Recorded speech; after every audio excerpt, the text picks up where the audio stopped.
சர்வ வல்லமுள்ள தேவனே, சர்வ வல்லமுள்ள தேவனே, சர்வ வல்லமுள்ள தேவனே, சர்வ வல்லமுள்ள தேவனே. Go with my power, I will fill you with my spirit என்று உம்முடைய பிள்ளைகளுக்கு சொல்லி உம்முடைய பிள்ளைகளாக எங்களை நிரப்பி அனுப்பியிருக்கிற தேவனே, உமக்கு கோடி கோடி ஸ்தோத்திரம். உம்முடைய வல்லமைக்காக ஸ்தோத்திரம், கிருபைக்காக ஸ்தோத்திரம், தயவுக்காக ஸ்தோத்திரம், கருணைக்காக ஸ்தோத்திரம், கடாட்சத்துக்காக ஸ்தோத்திரம், அன்புக்காக ஸ்தோத்திரம், மன்னிப்புக்காக ஸ்தோத்திரம், அரவணைக்கிறதற்காக ஸ்தோத்திரம், இரக்கம் பாராட்டுகிறதற்காக ஸ்தோத்திரம், கைவிடாதிருக்கிறதற்காக ஸ்தோத்திரம், கண்மணியைப் போல பாதுகாத்து கொண்டு இருக்கிற தயவுக்காக ஸ்தோத்திரம், உம்முடைய இரத்தத்துக்காக ஸ்தோத்திரம், உம்முடைய சரீரத்துக்காக ஸ்தோத்திரம், உம்முடைய நாமத்தை எங்களுக்கு கொடுத்திருக்கிறதற்காக ஸ்தோத்திரம், உம்முடைய நாமத்தினாலே சத்துருக்களை மிதிக்கவும் மேற்கொள்ளவும் வல்லமையும் அதிகாரத்தையும் கொடுத்திருக்கிறதற்காக ஸ்தோத்திரம். ஒன்றும் உங்களை சேதப்படுத்த மாட்டாது என்று சொல்லி ஒன்றும் சேதப்படுத்தாதபடிக்கு எங்களை காத்து கொண்டு இருக்கிறதற்காக ஸ்தோத்திரம். சர்வ வல்லமுள்ள தேவனே, இப்படியாக நீர் ஆண்டவரே எங்களுக்கு அநேக கிருபைகளை அனுதினமும் கொடுத்து எங்களை போஷித்து பராமரித்து பாதுகாத்து கரம்பிடித்து வழி நடத்தி கொண்டு இருக்கிற தயவுக்காக உமக்கு கோடி கோடி ஸ்தோத்திரம் சுவாமி. சர்வ வல்லமுள்ள தேவனே, வாழ்ந்திரு என்று சொல்லுகிறவர் நீர் ஒருத்தர் தான். பூமியிலே அநேகர் இருக்கிறார்கள் ஆண்டவரே, எரிச்சல் உள்ளவர்கள், கோபம் உள்ளவர்கள். இவர்கள் ஏன் எரிச்சலும் கோபமுமாய் இருக்கிறார்கள் என்றால், சத்ருவாகிய பிசாசானவனுக்கு தங்களை விற்று போட்டவர்கள். பிசாசானவன் தனக்கு தேவனுடைய பிள்ளைகள் மனுஷர் என்கிறதில், மனுஷர் என்ற முறைமையில் ஒருவனும் உயிரோடு இருக்கக்கூடாது. அதில் தேவனுடைய பிள்ளைகள் ஒருவரும் உயிரோடு இருக்கக்கூடாது. அவர்கள் ஆரோக்கியமாக இருக்கக்கூடாது, சந்தோஷமாக இருக்கக்கூடாது, சமாதானமாக இருக்கக்கூடாது, வேண்டியதை பெற்றுக்கொள்ளக்கூடாது. அவர்கள் பெற்றுக்கொள்ள வேண்டியதை தடை செய்ய வேண்டும். அவர்கள் பெற்றுக்கொள்கிற ஜீவனையும் நித்திய ஜீவனையும் கூட தடை செய்ய வேண்டும். அதுதான் அவனுக்கு முக்கியமான காரியமாக இருந்து இடைவிடாமல் எங்களுக்கு விரோதமாக செய்து கொண்டிருக்கிற சாத்தானும் அவன் சேனையும் அவனுக்கு தங்களை விற்று போட்டு இருக்கிற அவனுடைய கைக்கூலிகளும். சர்வ வல்லமுள்ள தேவனே, அவர்கள் அத்தனை பேருடைய கிரியைகளை நீர் எம்மட்டும் அழித்து அழித்து அழித்து அனுதினமும் அழித்து அழித்து அழித்து அழித்து அழித்து ஆண்டவரே, அந்த கிரியைகள் எங்களை பாதிக்காதபடி, எங்களை அழிக்காதபடிக்கு எங்களை நீர் வேலி அடைத்து காத்து கொண்டு எங்களுக்கு நீர் அக்கினி மதிலாக இருந்து பாதுகாத்து சத்ருவின் கிரியை அழித்து நிர்மூலமாக்கி கொண்டு இருக்கிற தேவனே, உமக்கு கோடி கோடி ஸ்தோத்திரம். கோடி கோடி ஸ்தோத்திரம் ஆண்டவரே, கோடி கோடி ஸ்தோத்திரம், கோடி கோடி ஸ்தோத்திரம். மனுஷர் நினைக்கிறார்கள் அனுதினமும் கர்த்தராகிய தேவன் விரோதமாய் எழும்புகிற சேனைகளை அழிக்கிறாரே, திரும்பவும் எப்படி அந்த சேனை வரும் என்று. ஒரு சேனை போனால் இது பெட்டாலியன். உலகத்தையே நிரப்பி வைத்திருக்கிற சாத்தானும் அவனுடைய சேனைகளும் பட்டாளங்களாக கூட்டம் கூட்டமாக தினசாக வகையறுத்து வைக்கப்பட்டு இருக்கிறதுனால ஒன்று அழிந்தால் இன்னொரு பட்டாளம் எழும்பி வரும். யுத்தத்தில் எப்படி மனுஷர் ஈகத்தில் உலகத்திலே எப்படி யுத்தம் ஏற்படும் பொழுது விதவிதமான பட்டாளங்கள், விதவிதமான ஆயுதத்தை கட்டவிழ்க்கிற பட்டாளங்கள் இருக்கிறதோ, அதுபோல் சாத்தானுடைய ராஜரீகத்தில் கூட பட்டாளங்கள் இருக்கிறது. ஆகையினாலே விதவிதமான தந்திரங்களினாலே, விதவிதமான மந்திரங்களினாலே, விதவிதமான செயல்பாடுகளினாலே, விதவிதமான வலைகளினாலே, விதவிதமான கண்ணிகளினாலே மனுஷரை அகப்படுத்துகிறதற்கும் அவர்களை அழிக்கிறதற்கும் புறப்பட்டு வருகிறது. ஒன்று அழிந்தால் இன்னொன்று புறப்பட்டு வரும். ஆகையினாலே கர்த்தர் அழித்தது திரும்ப எப்படி உயிரோடு வருகிறது என்று மனசுக்குள்ளே நீங்கள் போட்டு சந்தேகத்தை வரவழைத்து சாத்தான் கொண்டு வருகிற அந்த சந்தேகத்தையும் இடம் கொடாதபடிக்கு கர்த்தராகிய தேவன் அழிக்கிறது அழித்ததே. கர்த்தராகிய தேவன் அழித்ததே. கர்த்தருடைய பிள்ளைகளுக்கு விரோதமாக எழும்புகிற சத்துருக்களை அழித்ததே. அவர்களுக்கு பின்னணியத்தில் இருக்கிற சாத்தானும் அவன் சேனைகளும் அழிக்கப்பட்டது. கர்த்தருடைய நாமத்தினால் அழிக்கப்பட்டதே. ஒரு கூட்டம் அழிக்கப்பட்டால் இன்னொரு கூட்டம் எழும்பி வரும். சாத்தானுடைய கூட்டம் ஏராளமான கூட்டம், உலகத்தை நிரப்பத்தக்கதான அளவில் இருக்கிற கூட்டங்கள், மனுஷருடைய கண்களுக்கு தெரியாத இருக்கிற இந்த கூட்டங்கள் ஒன்று அழிக்கப்பட்டால் இன்னொன்று எழும்பி வரும்பொழுது சத்ருவாகிய பிசாசையும் அவன் சேனையும் புதிய படைகளையும் அழிக்கிறதற்கு சர்வவல்லமுள்ள தேவன் எங்களை சுற்றிலும் நீராக்கினி மதிலாக இருக்கிறதற்காக உமக்கு கோடி கோடி கோடி கோடி ஸ்தோத்திரம் ஆண்டவரே. கோடி கோடி கோடி கோடி ஸ்தோத்திரம்.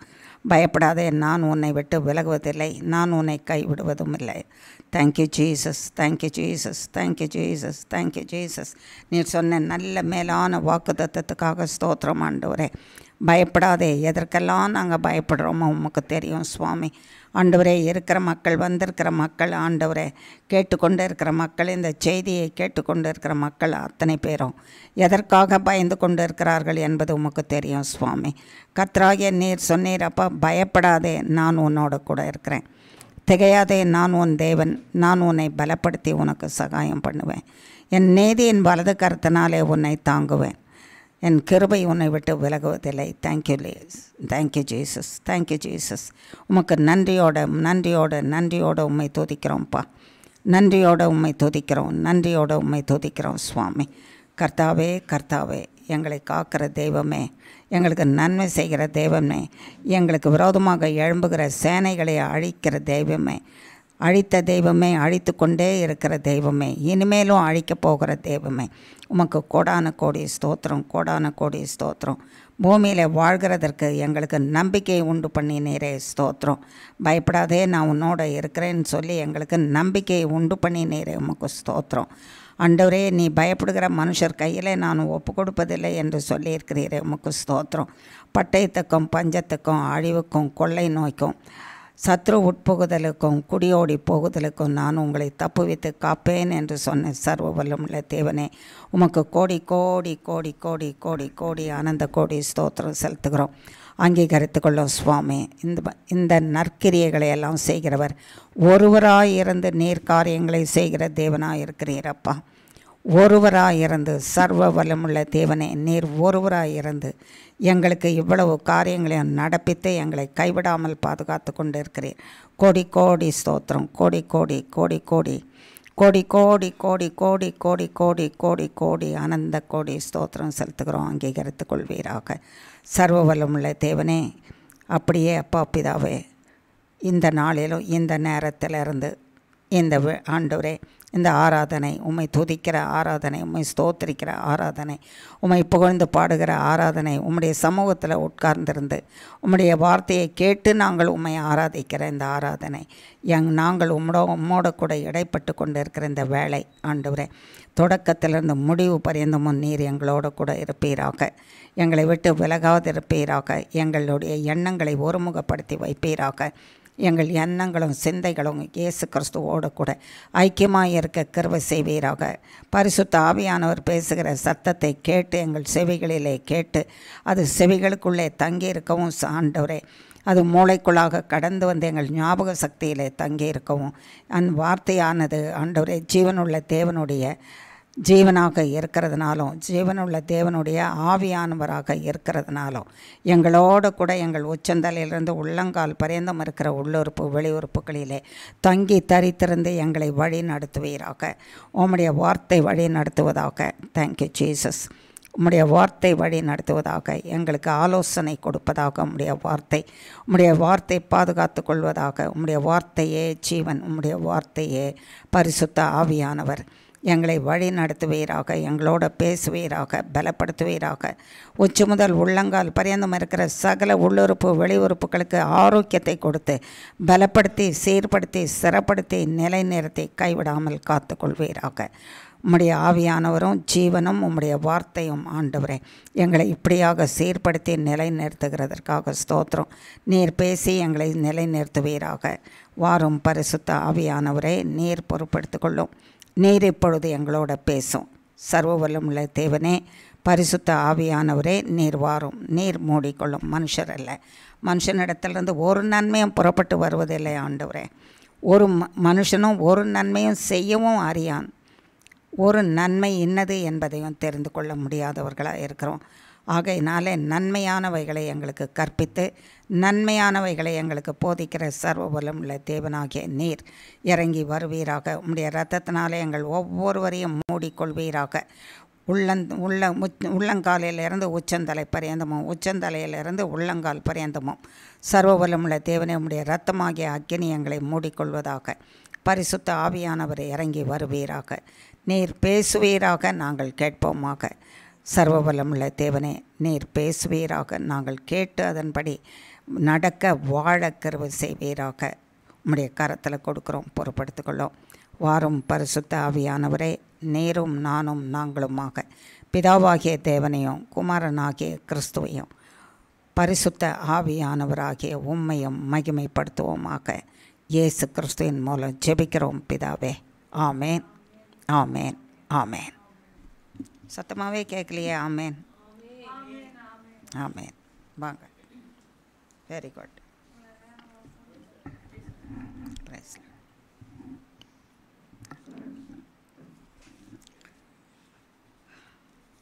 கர்த்தராகிய தேவன் நம்மோட கூட பேசிக்கொண்டு இருக்கிற வார்த்தை என்னது? என்னது? ஓ, நீங்கள் ஒரு நாளும் நினச்சி கூட பார்க்கலையோ கர்த்தர் என்ன பேசுகிறாருன்னு? தினந்தோறும் அதை நினச்சி ஒரு ஸ்தோத்திரம் கூட பண்ணுறது இல்லையோ?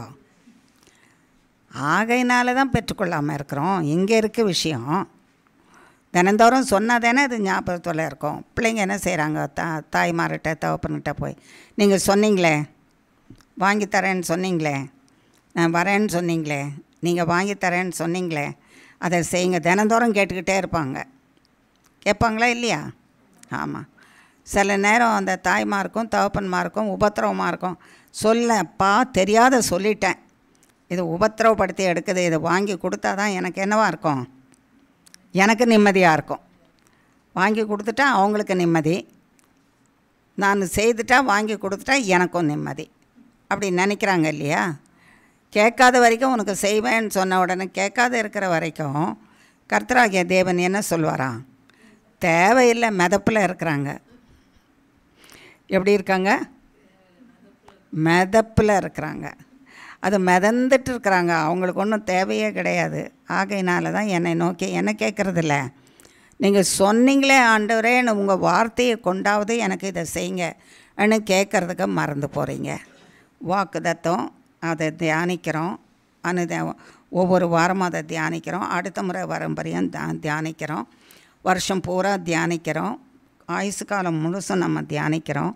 நம்ம ஜபிக்கும்போது அதை எடுத்து சொல்லணும்ல கர்த்தர்கிட்ட. நீங்கள் சொல்லிட்டீங்க ஆண்டவரே, நீங்கள் செய்யுங்க. சில நேரம் நம்ம நினைப்போம், நம்ம ஒரு முறை ஜெபம் பண்ணி முடிச்சிட்டா போதும். ஒரு முறை ஜெபம் பண்ணி முடிச்சிட்டா என்ன செய்யும்? கர்த்தர் வந்து கொடுத்துறாருன்ற நம்பிக்கை இருக்கணும், ஓயாமல் அலட்டக்கூடாதுன்னு. சில காரியத்தை ஒரு முறை சொல்லிட்டு விட்டுறணும், கேட்டுட்டு செய்வாருன்னு. சில காரியத்தை ஓயாமல் கர்த்தர்கிட்ட என்ன செய்துட்டுருக்கணுமா? கேட்டுக்கிட்டு தான் இருக்கணுமா? சொல்லிகிட்டு இருக்கணும், கேட்டுக்கிட்டு தான் இருக்கணுமா?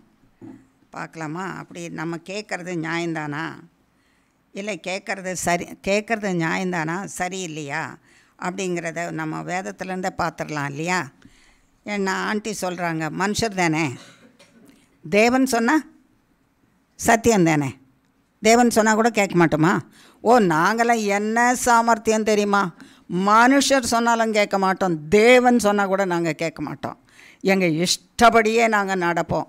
போய் முட்டி மோதி விழுந்து ஆடி பட்டி காயப்பட்டு கடைசிலேருந்து ஆண்டவரே என்னை ஏன் கைவிட்டீர்? யார் ஓட சொன்னா? ஆண்டவராக ஓட சொன்னார்? இல்லை, எனக்கு முடியும்ன்ட்டு போனீங்கல்ல. முட்டி மோதி காயப்பட்டு ரத்த காயமாக வடிஞ்சிட்டு இருக்கும்போது அப்போவும் யாரை தான் வந்து குறை சொல்வோம்? கர்த்தரை தான். ஆண்டவரே நீங்கள் என்ன, உங்களே தானே நம்பிட்டு இருந்தேன், ஏன் என்னை இப்படி கைவிட்டுட்டீங்க அப்படின்னு சொல்லுவோம். ஆகையினால மனுஷர் அப்படி தான், மனுஷராகிய நம்ம அப்படி தான் இருக்கிறோம். நாமும் என்ன செய்ய மாட்டோம்? சொல்ல மாட்டோம். கர்த்தரையும் நம்ம என்ன செய்ய மாட்டோம்? கேட்க மாட்டோம். நீங்கள் சொல்கிறதையும் நாங்கள் செய்ய மாட்டோம். அவர் சொல்கிறத செய்தால் நிச்சயமாக அவர் வார்த்தையின்படி நமக்கு விடுதலை கொடுப்பார். சுகத்தை கேட்டால் சுகம் நிச்சயமாக கொடுப்பார். விடுதலை கேட்டால் விடுதலை நிச்சயமாக கொடுப்பார். விசுவாசிக்கணும். விசுவாசத்துட்டு நீங்கள் சொன்னீங்களே நீங்கள் செய்யுங்கன்னு நம்ம கேட்டுகிட்டே இருக்கணும். கேட்கணுமா இல்லையான்றதை நம்ம ஒரு வசனத்தில் பார்க்கலாம். எசேக்கியேலின் புஸ்தகத்தில் 13ஆம் அதிகாரம். நமக்கு குறித்த பகுதிக்கு போகிறதுக்கு முன்னதாக நம்ம இதை வாசிக்கிறோம். எசேக்கியேலின் புஸ்தகத்தில் 13ஆம் அதிகாரம் 5ஆம் வசனம்.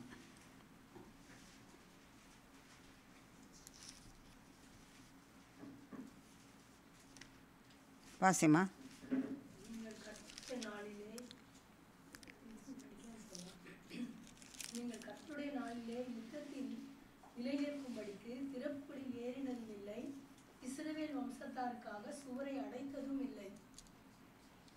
இன்னொரு முறை வாசி சத்தமா, எல்லாருக்கும் கேட்கட்டும். நீங்கள் கர்த்தருடைய நாளிலே யுத்தத்தில் நிலை நிற்கும்படிக்கு திறப்புகளில் ஏறினதும் இல்லை, இஸ்ரவேல் வம்சத்தாருக்காக சுவரை அடைத்ததும் இல்லை. நீங்கள் கர்த்தருடைய நாளிலே யுத்தத்தில் நிலை நிற்கும்படிக்கு திறப்புகளில் ஏறினதும் இல்லை, இஸ்ரவேல் வம்சத்தாருக்காக சுவரை அடைத்ததும் இல்லை. இதோட 3 முறை வாசித்திருக்கோம் நம்ம, இல்லை? என்ன புரிஞ்சது உங்களுக்கு? நீங்கள்னு யாரை பார்த்து சொல்கிறாரு? நம்ம தான். கர்த்தருடைய நாளிலே யுத்தத்தில் நிலைக்கும்படிக்கு. கர்த்தருடைய நாள்னா அதில் யுத்தம் ஒன்று உண்டாகிறது. அது கர்த்தருடைய நாள். அது நமக்கும் விரோதமாக இருக்கலாம், நமக்கு பட்சமாகவும் இருக்கலாம். நமக்கு விரோதமாக இருந்தாலும் நாம் என்ன செய்யணும்? ஜெபிக்கணும். நமக்கு பட்சமாக இருந்தாலும் யுத்தத்தில் நம்ம நிற்கணும். ஆகையினாலே நிலை நிற்கும்படிக்கு யுத்தத்திலே எப்படி நிற்கணுமா? நிலை நிற்கும்படிக்குன்னா என்ன அர்த்தம்? அந்த இடத்த விட்டு போயிடக்கூடாது. என்னால் முடியாதுன்னு நான் இங்கே போயிட்டீங்கன்னா அந்த இடம் காலியாக இருக்கும்ல. இப்போ நீங்கள் உட்காந்துருக்குறீங்க, இங்கே உட்காந்துருக்கிறவங்க முடிகிற வரைக்கும் உட்காந்துருக்கணும் இல்லையா? நீங்கள் அந்த இடத்த விட்டு போயிட்டீங்கன்னா அந்த இடம் எப்படி இருக்கும்? காலியாக தான் இருக்கும். அப்போ அந்த காலியாக இருக்கிற இடத்துல அதனுடைய வட்டமும் அந்த பலனும் அதனுடைய அந்த சங்கிலி தொடர்பும் அறுத்து போகுது, எத்து போகுது. அது எறுத்து போகுது, எத்து போகுது, உடைஞ்சு போகுது, காலியாக இருக்குது. அப்போ அதனுடைய வல்லமை குறைந்து போகிறது. மனுஷர் செய்ய வேண்டிய ஜெபத்தினுடைய வல்லமை குறைந்து போகிறது. தேவனுடைய வல்லமை சுற்றிலும் நிலை நிற்கிறது, குறைந்து போகிறது. அதனால தான் கூடி ஜெபிக்க வேண்டும் என்று சொல்கிறது.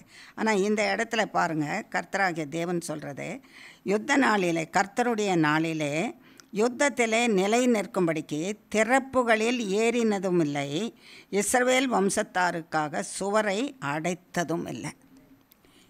2 காரியத்துக்காக சொல்கிறாரு. திறப்புகளிலே என்ன செய்யலையா? ஆமாம், இந்தந்த இடத்துல அவங்க தப்பு பண்ணிட்டாங்க, அதை மன்னிங்க ஆண்டவரே, அதை மன்னிங்க ஆண்டவரே, அதை மன்னிங்க ஆண்டவரே, அதை மன்னிங்க ஆண்டவரே, அதை மன்னிங்க ஆண்டவரே அப்படின்னு கேட்குறதுக்கு ஒருத்தர் வேண்டி இருக்கணுமா?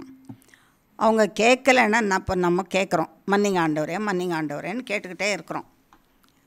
அதை கெடுக்கிறதுக்கு ஒருத்தர் வருவாங்கல்ல. ஐயையே, அவனுக்காகவா போயிட்டு மன்னிங்கன்னு கேட்டுக்கிட்டு இருக்கிறீங்க? அக்கிரமத்திலும் பொல்லாத அக்கிரமம் நிறைந்த மனுஷன், அவளுக்காகவா சொல்கிறீங்க? ஐயோ, அது கீழ்ப்படியாது. இங்கே தலையாட்டிட்டு போயிட்டு அங்கே தனக்கு எது பிரியமோ அதை தான் அது செய்யும். அதுக்காகவா நீங்கள் ஜெபிக்கிறீங்க? அது தேராத கேஸு, விட்டுருங்க. உங்களுடைய முயற்சி, உங்களுடைய பிரயாசம், உங்களுடைய வார்த்தை, நீங்கள் நிற்கிற நிப்பல். அங்கே போய் ஜெபத்தில் நிற்கிறவங்க ஏன்னா சோஃபா போட்டால் உட்காந்துருப்பாங்க, முழங்காலில் தானே நிற்பாங்க. அப்போ முழங்கால் என்ன பண்ணும்?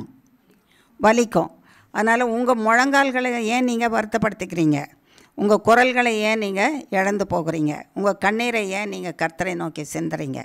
அதெல்லாம் விட்டுருங்க. உங்கள் waste, it is going to go waste. பண்ணாதீங்க சொல்கிறதுக்கு ஆள் இருப்பாங்க. அப்படிப்பட்ட ஆளை யார் அனுப்புவா? சாத்தான் தான் அனுப்புவான்.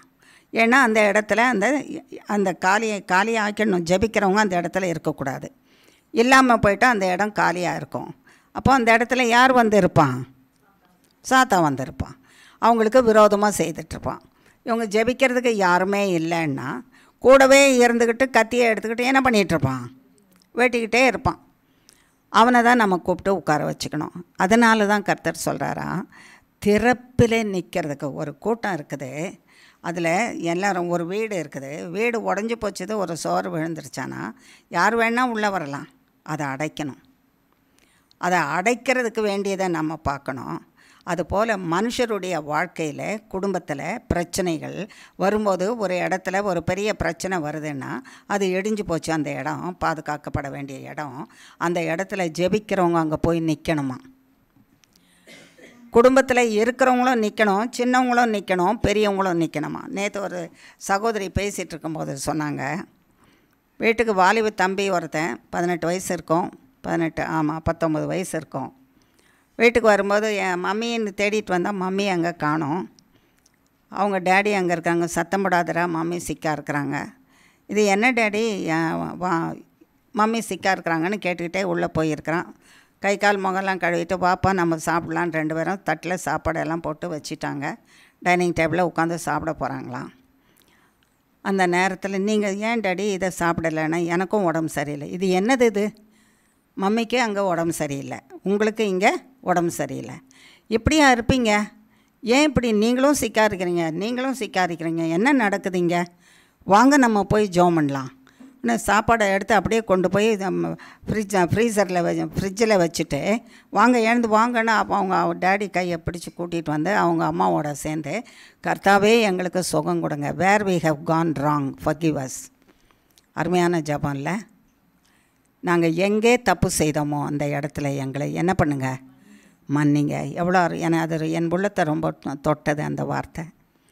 ஒரு 18-19 வயசுள்ள ஒரு பிள்ளை வரும்போது ஒரு தாய் சுகவீனமாக இருக்கிறா, ஒரு தகப்பன் சுகவீனமாக இருக்கிறான். சாப்பாடெல்லாம் சர்வ் பண்ணியாச்சு.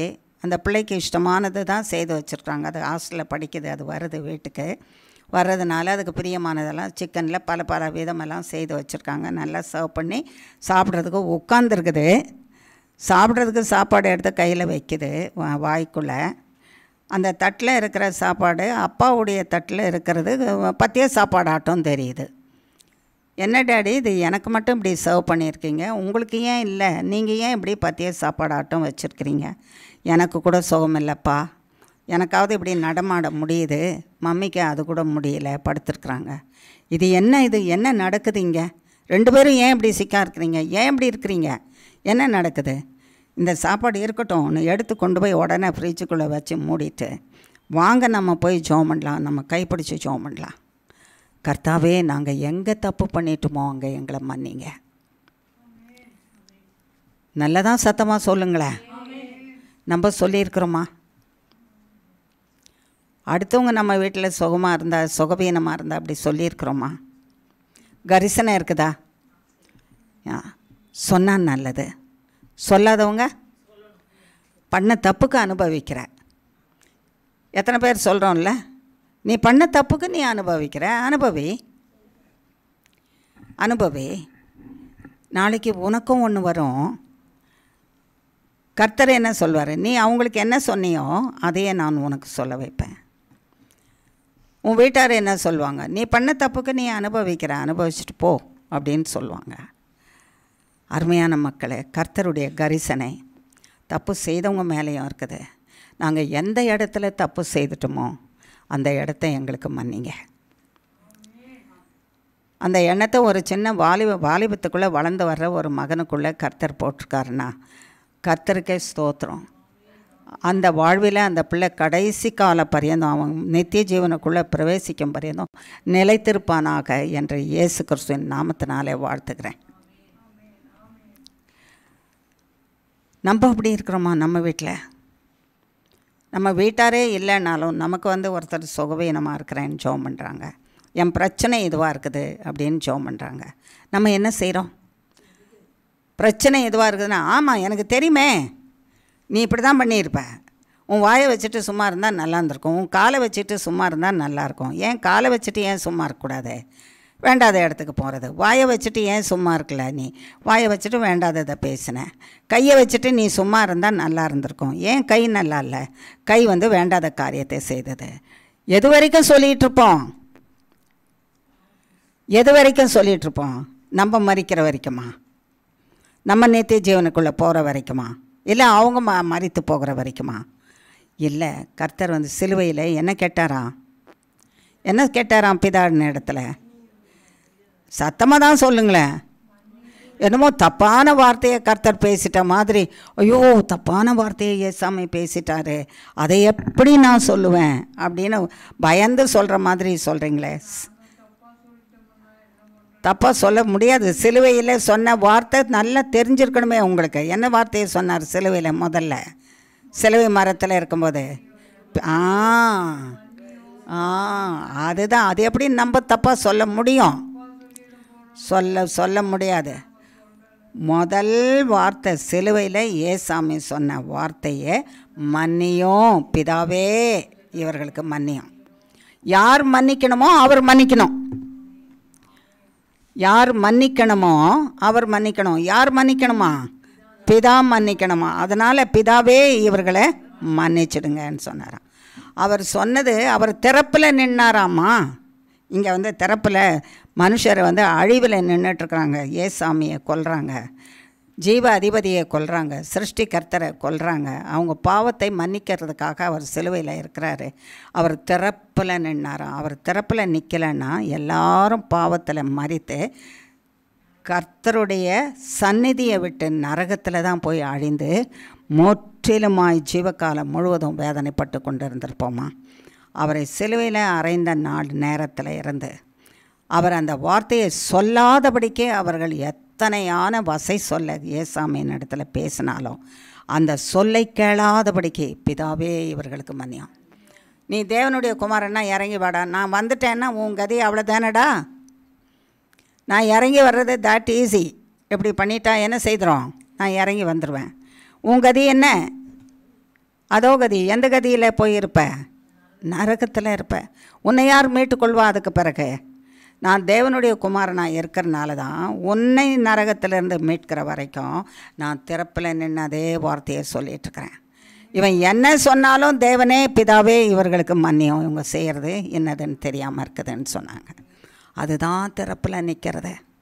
சர்வபலமுள்ள இயேசு கிறிஸ்து உனக்கும் எனக்காகவும் திறப்பில் நின்று மன்னியும் ஆண்டவரே, இவங்களை மன்னிங்க ஆண்டவரே, இவங்களை மன்னிங்க. அந்த தம்பி சொன்னது போல் நாங்கள் எந்த இடத்துல தப்பு பண்ணோமோ அதை மன்னிங்க.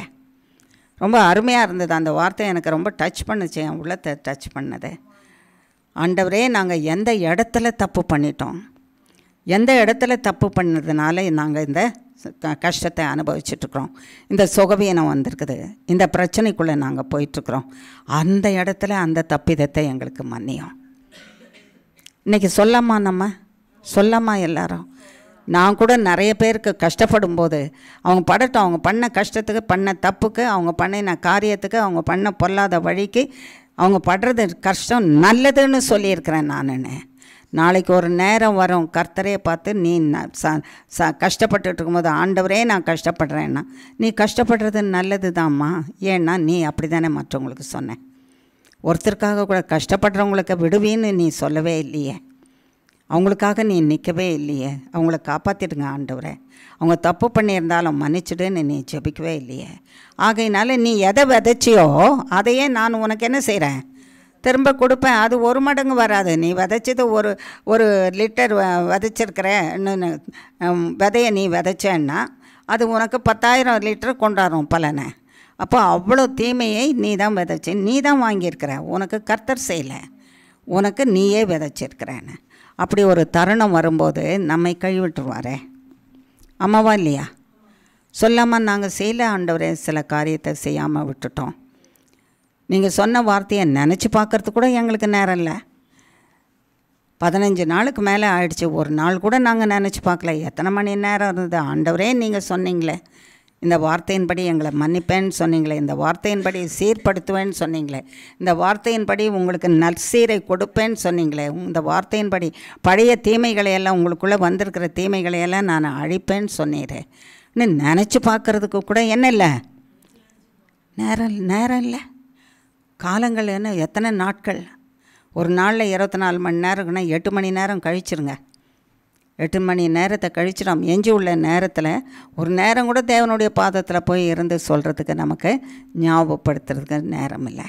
எனக்கு நற்சீர் கொடுப்பேன்னு சொன்னீங்களே, என்னை மன்னிப்பேன்னு சொன்னீங்களே, என் ஆக்கினியை அகற்றுவேன்னு சொன்னீங்களே, எனக்கு புது ஜீவன் கொடுப்பேன்னு சொன்னீரே, என் கைப்பிடிச்சு நடத்துவேன்னு சொன்னீரே அதை சொல்லிகிட்டே இருக்கணுமா? நம்ம அப்படி திறப்பில் நின்று அப்படி இல்லைன்னா நம்மால் அது பெற்றுக்கொள்ள முடியாதா? சொல்லாமா? சர்வ வல்லமுள்ள தேவனே, சத்தமாக சொல்லுவோம், துக்கத்தோடு சொல்ல வேணாம். தேவனே, எங்களை மன்னிக்கும்படிக்கு உம்முடைய சன்னிதானத்தில் வந்து நிற்கிறோம். எந்த இடத்துல நாங்கள் தவறு செய்துட்டோமோ, உமக்கு விரோதமான பாவத்தை செய்துட்டோமோ, மற்றவர்களுக்கு விரோதமாக பாவம் செய்துட்டோமோ, எங்களுக்கு விரோதமாகவே நாங்கள் பாவம் செய்து விட்டோமோ,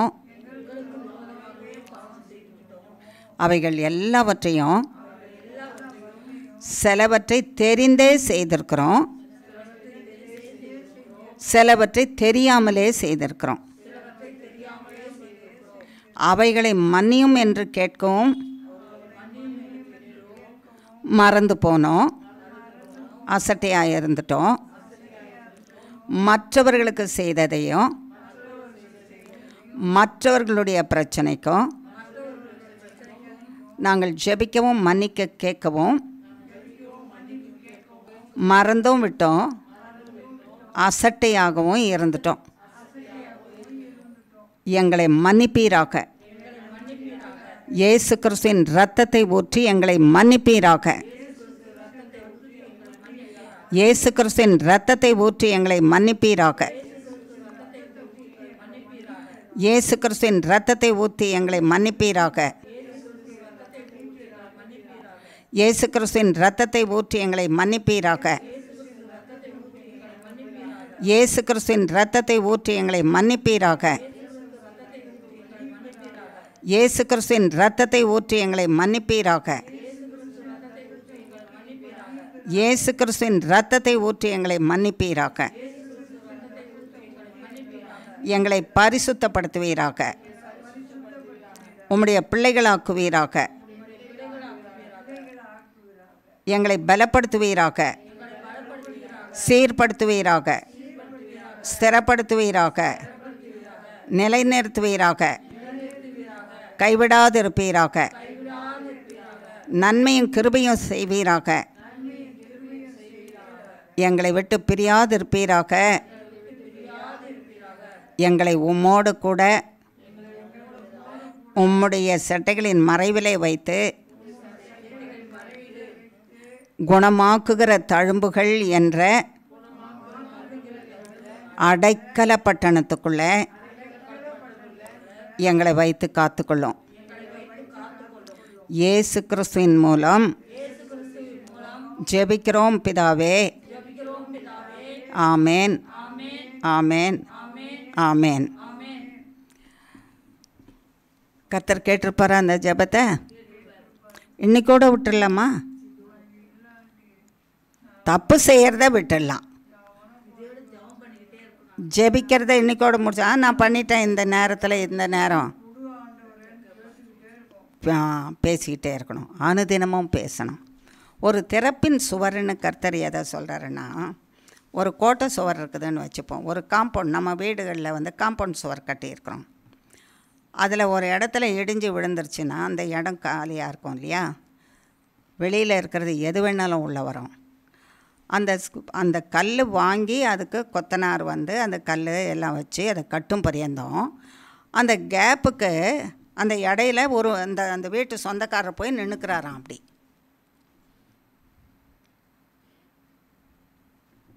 நினச்சி பாருங்க.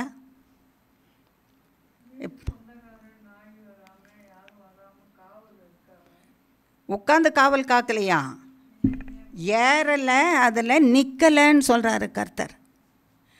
ஏறி போல, அந்த காலியாக இருக்கிற இடத்துல நீ ஏறி போல, அது உயரமாக இருந்தால் ஏறி போல, அந்த இடத்துல நீ நிற்கலை, அந்த இடத்துல நீ உட்காரலன்னு கேட்கல. அவர் நிற்கலை, என்னை நோக்கி கூப்பிடலை. நீ தான் சுவர், இடிஞ்சு போன இடத்துக்கு நீ தான் சுவர், நீ தான் கல். நீ அந்த இடத்துல நின்று கர்த்தர் இறங்கி வந்து இது நிஜமாக இடிஞ்சு போன இடம்னு இல்லை, வாழ்க்கையில் குடும்பத்தில் வந்திருக்கிற பிரச்சனையில் இருக்கிற இடத்துல நீ தான் சுவர், நீ தான் கல், நீ தான் கூப்பிடணும் கர்த்தர். அந்த இடத்துல இருந்து நீ கூப்பிடணும். அவர் யுத்த நாளில் அவர் நம்மளை காப்பாற்றணுமா. காலியாக இருந்துச்சானா சத்ரு காலியான இடத்துக்குள்ளே நுழைஞ்சு உள்ளே வந்துடுவான்ல இடிஞ்சு போன வழியில். அவன் வராதபடிக்கு தடுத்துட்டு இப்படி நிற்கணுமா. அவனை வராதபடி தடுத்துட்டு இப்படி நிற்கணும்னா நம்ம கூட யார் நிற்பாரா? முன்னிலும் இருப்பார், பின்னிலும் இருப்பார், நம்மை காத்துக்கொள்வாராம். அப்போ நம்ம வந்து சத்ரு வராதபடிக்கு, சத்ரு உட்புகாதபடிக்கு, நம்ம குடி ஓடி போகாதபடிக்கு, பஞ்சம் வராதபடிக்கு, பிரச்சனைகள் வராதபடிக்கு காக்கப்பட வேண்டும். நாமும் நம்முடையவர்களும் காக்கப்பட வேண்டுமானால் அப்படி நின்று நம்ம ஒவ்வொரு நேரமும் என்ன செய்துட்ருக்கணுமா? ஜெபிச்சு கொண்டே இருக்கணுமா. ஆண்டவரே மன்னிங்க. யாரை தான் மன்னிக்கணும்? தப்பு செய்தவனை தான் மன்னிக்கணும். தப்பு செய்யாதவனை என்னத்துக்கு மன்னின்னு கேட்குறது? மன்னிக்க தானே வந்தார் கர்த்தர். இல்லை ஜாலி ரைடு போயிட்டு வரலான்ட்டு ஒரு டூர். பரலோகத்திலே இருந்து போர் அடிச்சிடுச்சு எனக்கு. பூலோகத்தில் போய் ஒரு ரவுண்டு ஒரு ரவுண்டு போயிட்டு வரலாம். நம்ம சிருஷ்டித்த உலகம் எப்படி இருக்குன்னு பார்த்து சைட் சீயிங் போயிட்டு வரலாம் அப்படின்னா வந்தார் ஏசாமி. சீர்கெட்டு போன உலகத்தை சீர்படுத்த வந்தார். சீர்கெட்டு போன மனுஷன் எதில் சீர்கெட்டு போனான்? பாவத்தினால சீர்கெட்டு போனான். அவர் சிருஷ்டித்த மனுஷர் சீர்கெட்டு போனாங்க. உச்சி முதல் உள்ளங்கால் பரியந்தமும் காயமும் ரணமும் நொதியும் வேதனையும் கண்ணீரும் உபத்திரவமும் நித்திரை இல்லாத தன்மையும். ஒவ்வொருத்தருடைய உள்ளத்தை பார்க்கும்போது, உள்ளத்தையும் மனதையும் பார்க்கும்போது அதில் இருக்கிற ரணங்களும் அதில் வடிகிற இரத்தமும் கர்த்தருடைய கண்கள் பார்த்து கொண்டு இருக்கிறது. அந்த சீர்கெட்டு போன நிலைமை, அந்த சீர்கெட்டு போகும்படி செய்தது நாமே நமக்கு சில நேரத்தில் செய்து கொண்டிருப்போம். அடுத்தவர்களுக்கு நாமே சில நேரத்தில் செய்திருப்போம். தெரிஞ்சும் செய்திருப்போம், தெரியாமலும் நம்ம செய்திருப்போம். அந்த சீர்கெட்டு நம்மை சீர்கெடுத்து கொண்ட காரியத்தையும் மற்றவர்களை சீர்கெட்டு போகும்படி செய்த காரியத்தையும் சீர்படுத்துகிறதற்காக வந்தார், செம்மைப்படுத்துகிறதுக்காக வந்தார். அதை சீர்படுத்தணும்னா முதலாவது பாவமானது என்ன செய்யப்பட வேண்டும்? மன்னிக்கப்பட வேண்டும். அது மன்னிக்கிறதுக்கு பாவத்திற்கு என்று ஒரு பிராயச்சித்தம் இருக்குது. அது எதனாலும் கழுவப்படாது. பரிசுத்தமான ஒரு ரத்தம் வேணும். நீங்களும் நானும் கத்தியில் வெட்டிட்டாலே ஒரு சொட்டு ரத்தம் வந்தால் எல்லாருக்கும் காட்டிட்டு வந்துடுவோம். பாருங்களேன் எப்படி ரத்தம் வருது, என்னாச்சு கத்தியில். நான் தான் பண்ணேன் தப்பு, நான் தான் காய் நறுக்கினேன், நான் தான் வெங்காயத்தை நறுக்கினேன், ஆனால் நான் தான் தவறு பண்ணிட்டேன். ஆனாலும் அதில் ஒரு சொட்டு ரத்தம் வந்துருச்சானா எல்லாருக்கும் என்ன செய்கிறோம்? காட்டிட்டு வந்துடுறோம். ஒரு ப்ரேயர் டேவாக இருந்துச்சானா அதுக்கு ஒரு பேண்டேஜ் கூட போட்டுட்டு என்கிட்ட கூட கொண்டு வந்து காட்டுவீங்க. ஆண்டி இந்த மாதிரி பாருங்கள், நான் கத்தியில் நறுக்கிட்டு இருந்தேன், காயப்பட்டுருச்சு, இவ்வளோ ரத்தம் வந்துருச்சு பாருங்கள், இதுக்கு பேண்டேஜ் போட்டிருக்கேன். ஏன்?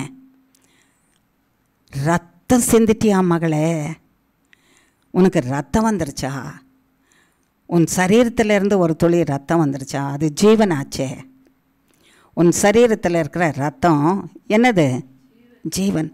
அதில் ஒரு சொட்டு வெளியே வந்துருச்சா? அது வரக்கூடாது. அந்த ஜீவன் உள்ளவே இருக்கணும். உடனே என்ன செய்வாங்க எல்லாருக்கும் ஏன் அதை காட்டுறாங்க? அதில் ஒரு மஞ்சள் பொடியை வெயின்னு சொல்லுவாங்க, சிலர் உப்பு வெயின்னு சொல்லுவாங்க, எதேதோ செய்வாங்க. அடுத்தது ஒயத்தி பொடின்வாங்க, இல்லாட்டா அதுக்கு ஒரு பேண்டேஜை போட்டு வெய்யி அது வராத இருக்கட்டும்னு. அடுத்த சொட்டு வராதபடி பார்த்துக்கன்னு சொல்லுவாங்க. அதையே எங்ககிட்ட வந்து சொன்னாலும் கூட நாங்கள் என்ன சொன்னோம்? ஐயோ பார்த்து நறுக்கக்கூடாதாம்மா, ரத்தம் போகக்கூடாதேம்மா, ஒரு சொட்டு ரத்தம் போகக்கூடாதே, அது ஜீவனாச்சே, அது நீ இழந்துடக்கூடாது, நீ அதை பாதுகாத்துக்கணும்ல, பத்திரமா செய்ய. இப்போ இதில் பேண்டேஜ் போட்டிருக்கியா, அதை ஈரம்படாத பார்த்துக்க. என்ன சொல்லுவோம்? ஈரம்படாமல் பார்த்துக்க, தண்ணி படாமல் பார்த்துக்க. ஐயோ நான் இப்போ லேடியாச்சே, நான் வந்து வேலை செய்யணுமே, கழுவணுமே, பாத்திரம் கழுவணுமே, எல்லாம் பண்ணணுமே, அது நனையுமே. ஆனாலும் கூட உன்னால் அதை நனைக்க முடியாதபடிக்கு நீ என்ன செய்ய முடியும்? ஈரம்படாதபடிக்கு 2 நாள் 3 நாள் பார்த்துக்கணுமா? நீ ஈரம்படாதபடிக்கு. ஈரம்பட்டால் என்ன ஆகிடும்? என்னாகும்? சீழ்பிடிக்கும், வேதனை அதிகமாகும். வெட்டு காயமே ஒன்று, ரத்தம் வந்தது இன்னொன்று வேதனை. அதில் சீழ்பிடிக்க ஆரம்பிச்சுதானா இன்னொரு வேதனை. அது குணமாகிற வரைக்கும் வேதனை அதிகமாக தான் இருக்கும். சீழ்பிடிக்கக்கூடாது. எந்த இடத்துல விழுந்துட்டியோ அந்த இடத்துல உடனே கர்த்தர்கிட்ட எழுந்த, ஆண்டவரே மன்னிச்சிடுங்கன்னு சொல்லி சீக்கிரம் வந்துடணும். அதுலேயே இருந்தால் அது ஈரம் படுற மாதிரி. அதிலே இருந்தோமானா ஈரத்தில் வெட்டுக்காயம் இருந்தால் சீழ்பிடிக்கிற மாதிரி நாம் உடனே செய்த தப்பிதத்திலேருந்து வெளியே வராமல் இருந்தால் பாவம் இன்னும் அதிகமாகி நம்மை நொதிக்கும்படிக்கு செய்திருமா, சீழ்பிடிக்கும்படிக்கு. நம்ம வாழ்க்கையில் சீழ்பிடித்ததானா எப்படி இருக்கும்? மகா வேதனையாக இருக்கும். அந்த சீழ்பிடித்த வேதனையில் தூக்கம் கூட வராது. ராத்திரியெல்லாம் தூக்கம் வரல, பகலெல்லாம் தூக்கம் வரல, எனக்கு வலிக்குது. ஆகையினால பண்ணின தப்பில் ஈரம் படாதபடி காத்துக்க. பண்ணின தப்பில் என்ன படக்கூடாது? ஈரம் படக்கூடாது. ஈரம்னா தண்ணி படாதபடிக்கு பார்த்துக்க. நீ பண்ணிட்ட தப்பில் திரும்பவும் தப்பு பண்ணிட்டல, திரும்பவும் பாவம் செய்யாதபடி காத்துக்க. திரும்பவும் அதே தப்பு செய்யாதபடி காத்துக்க. திரும்பவும் அந்த தப்பு கண்டியான பல கோடி மைல் தூரத்துக்கு நீ ஓடி போயிடு. திரும்பவும் அந்த தப்பு செய்யாதபடி உன்னை காத்துக்க. அப்பொழுது நீ காக்கப்படுவ. அப்போ உனக்கு சீழ்பிடிக்காது. அப்பொழுது பாவம் உனக்கு திரும்பவும் கொண்டு வருகிற வேதனையை திரும்பவும் உனக்கு என்ன செய்யாது? கொண்டு வராது. ஆனால் நான் உன்னிடத்தில் என்ன எதிர்பார்க்குறேன்? உனக்காகவும் உனக்காக உன் பாவங்கள் கழுவப்படவும் நீ பரிசுத்தமாக்கப்படவும் உனக்காகவும் நீ ஜெபிக்கணும், உன்னுடையவர்களுக்காகவும் ஜெபிக்கணும். உனக்கு அறிமுகமானவர்களுக்காக ஜெபிக்கணும். நான் உனக்கு யாரெல்லாம் ஜெபி என்ற பொறுப்பு கொடுத்துருக்கேனோ அவங்க எல்லாருக்காகவும் ஜெபிக்கணும். ஆகையினால உன்னை நான் எங்கே பார்க்க விரும்புகிறேன் தெரியுமா?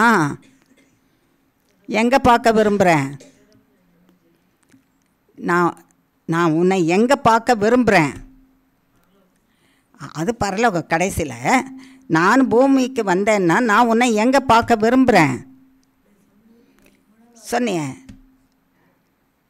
கொஞ்சம் முந்தி தானே சொன்னேன். திறப்பில் நிற்கிறத பார்க்கணும். எல்லோரும் வீட்டுக்குள்ளே உட்காந்துருப்பாங்கல்ல, வந்து பெல் அடித்த உடனே எங்கே இருப்பாங்க? ஒன்று கதவு வெளியே பூட்டியிருக்கோம், பெல் அடித்தா உள்ளே இருந்து தான் வெளியே வருவாங்க. ஏசாமி நம்ம வீட்டுக்கு வந்தாருன்னா அவர் எங்கே பார்க்கணுமா? எந்த இடத்துல தப்பு நடந்து போச்சோ அந்த இடத்துல மன்னியும் ஆண்டவரேன்னு அந்த திறப்பின் வாசலை நம்ம நிற்கிறத பார்க்கணுமா? ஒருவேளை காம்பவுண்ட் சுவர் இடிஞ்சிருந்துச்சு, வீட்டு சுவர் இடிஞ்சிருந்தது, வீட்டு உள் சுவர் இடிஞ்சிருந்தது, வீட்டு உள் ரூமில் இடிஞ்சு போயிருந்தது, நீ அந்த இடத்துல இருந்து ஜெபிக்கிறத கர்த்தர் பார்க்கணுமா? வரும்போது அங்கே தான் இருக்கணுமா? அதை தான் சொன்னார். நான் தேடினேன், ஒருத்தரையும் காணலை. திறப்பில் நின்று ஜெபம் பண்ணுறதுக்கு எல்லாருக்கும் பிரச்சனை தான். பிரச்சனை நிறைஞ்சு வீட்டில் உட்காந்துருக்குறாங்க எல்லாரும். ஆனால் யாராவது ஒருத்தர் வந்து திறப்பில் நிற்கிற மாதிரி நின்று ஆண்டவரே மன்னிங்கன்னு கேட்குறாங்களா? ஒருத்தரும் இல்லை. வேதனை இருக்குது, கஷ்டம் இருக்குது, பிரச்சனை இருக்குது, எல்லாம் இருக்குது, சுகமாக படுத்துட்ருக்காங்க. யார் ஜெபம் பண்ணுவா? உன்னை நான் தேடி வரும்போது உன்னை ஹாலில் உட்காந்துருக்கிறதையும் கால் மேலே காலில் போட்டு உட்காந்துருக்கிறதையும் தூங்கிட்டு இருக்கிறதையும் அசட்டையாக இருக்கிறதையும், அவன் பண்ண தப்புக்கு நான் ஏன் உபவாசம் இருக்கணும், அவள் பண்ண தப்புக்கு நான் ஏன் ஜெபம் பண்ணணும்? அவங்கவுங்க பட்டாதான். ஒரு தமிழில் ஒரு பழமொழி தெரியும், பட்டாதான் தெரியும் அவனுக்கு. ஆமாவா இல்லையா? பட்டு விழுந்து எழுந்து வருவான். அவன் பட்டு விழுந்து எழுந்து வருவான்னு நான் விட்டுட்டு இருந்தேன்னா பரலோகத்திலிருந்து நான் என்ன செய்ய மாட்டேன்? இறங்கி வந்திருக்க மாட்டேனே. நான் எதுக்கு வந்தேன்?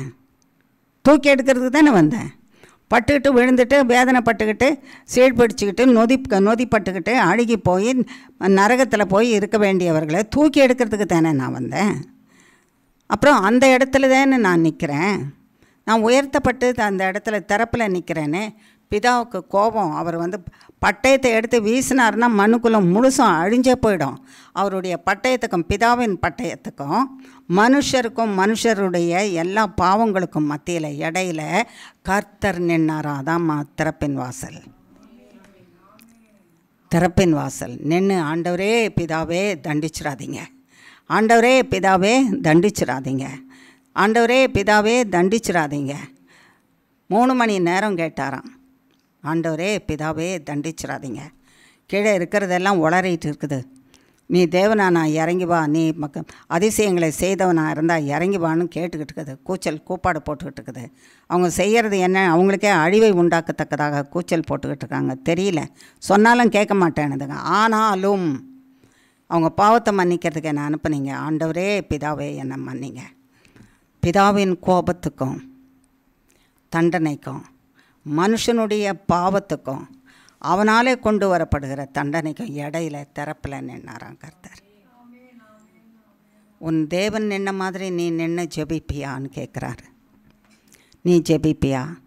உன்னை என்ன மாதிரி பார்க்க ஆசை, உன்னை என்னை போல பார்க்க ஆசை. என் மக என்ன மாதிரியே இருக்கிறா. சில நேரம் பெற்றோர் சொல்லுவாங்கள்ல, ரொம்ப சந்தோஷமாக இருக்கும் அவங்களுக்கு.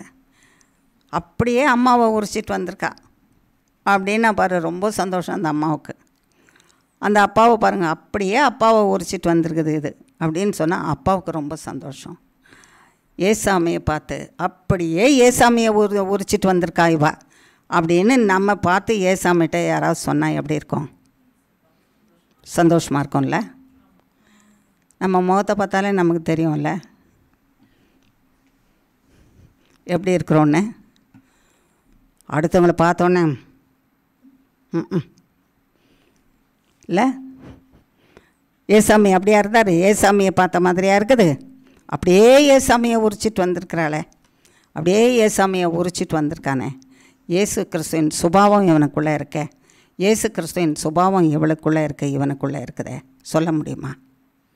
சொல்ல முடியாது இல்லை. இன்னையிலேருந்து ஒரு தீர்மானம் எடுக்கலாமா?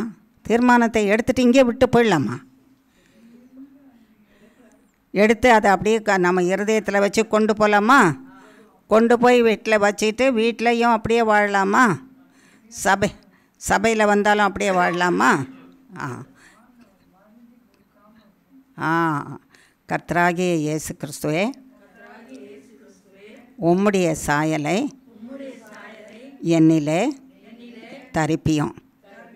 நீர் கேட்டது போல பிதாவே இவர்களுக்கு மன்னியும் என்று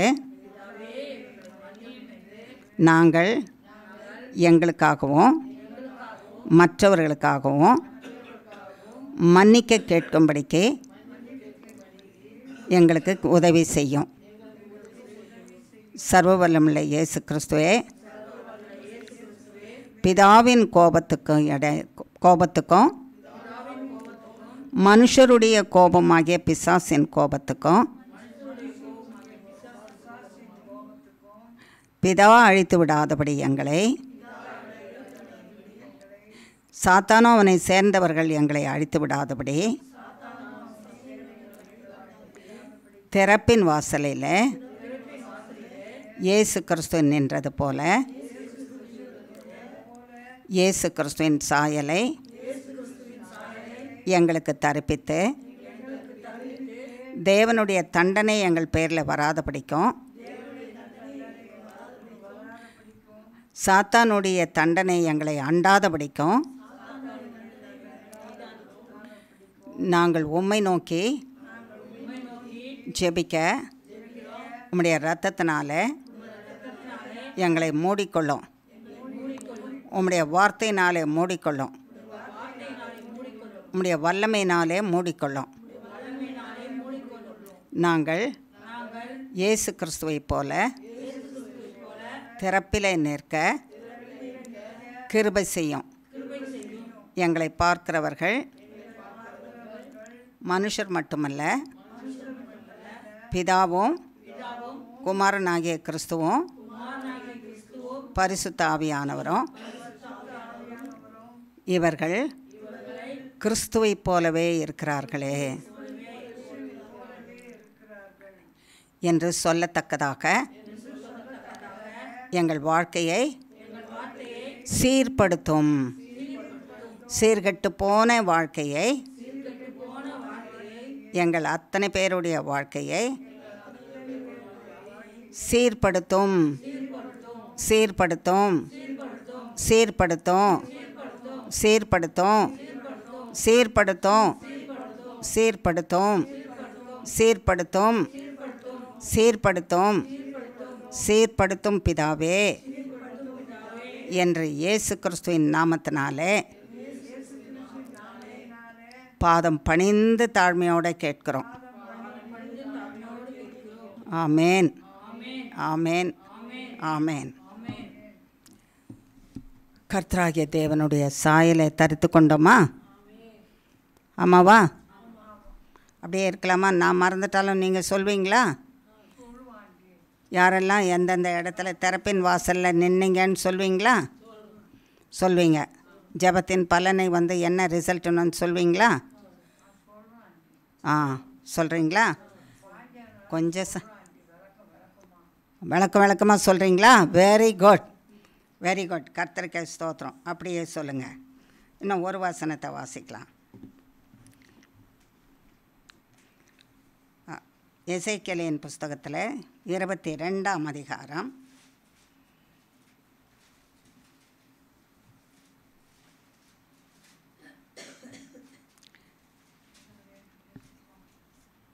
29 30 வசனம்.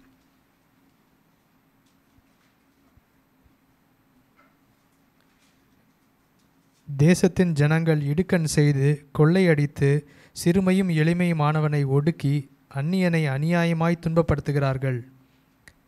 நான் தேசத்தை அழிக்காதபடிக்கு திறப்பிலே நிற்கவும் சுவரை அடைக்கவும் தக்கதாக ஒரு மனுஷனை தேடினேன், ஒருவனையும் காணேன். பார்த்தீங்களா? நான் என்ன செய்யறதுக்காக தேடினாரா? திறப்பில் நிற்கவும் சுவரை அடைக்கவும் தக்கதாக ஒரு மனுஷனை தேடினேன், ஒருவரையும் காணேன். அப்போ நம்மளை வந்து திறந்திருக்கிற இடத்துல தானே தேடுவார். நீ என்ன பண்ணிகிட்ருக்கிற அப்படி தானே கேட்பாங்களா இல்லையா? ஆமாம். இப்போ கர்த்தர் வந்து அப்படி கேட்காதபடிக்கு நம்ம திறப்பின் வாசலில் அவர் பார்க்கத்தக்கதாக அவருடைய சாயலில் நாம் சாயலை தரித்தவர்களாக நாம் இது முதற்கொண்டு நம்முடைய வாழ்க்கையை மாற்றிக்கொள்ளணுமா? இது வரைக்கும் நீ குற்றவாளி, நீ குற்றவாளி, நீ குற்றவாளி, நீ குற்றவாளி, நீ பாவி என்று சொன்னதை விட்டுட்டு என்ன தான் கேட்கணுமா? பிதாவே, இவர்களுக்கு மன்னிச்சுட்டு நன்மை செய்யும்.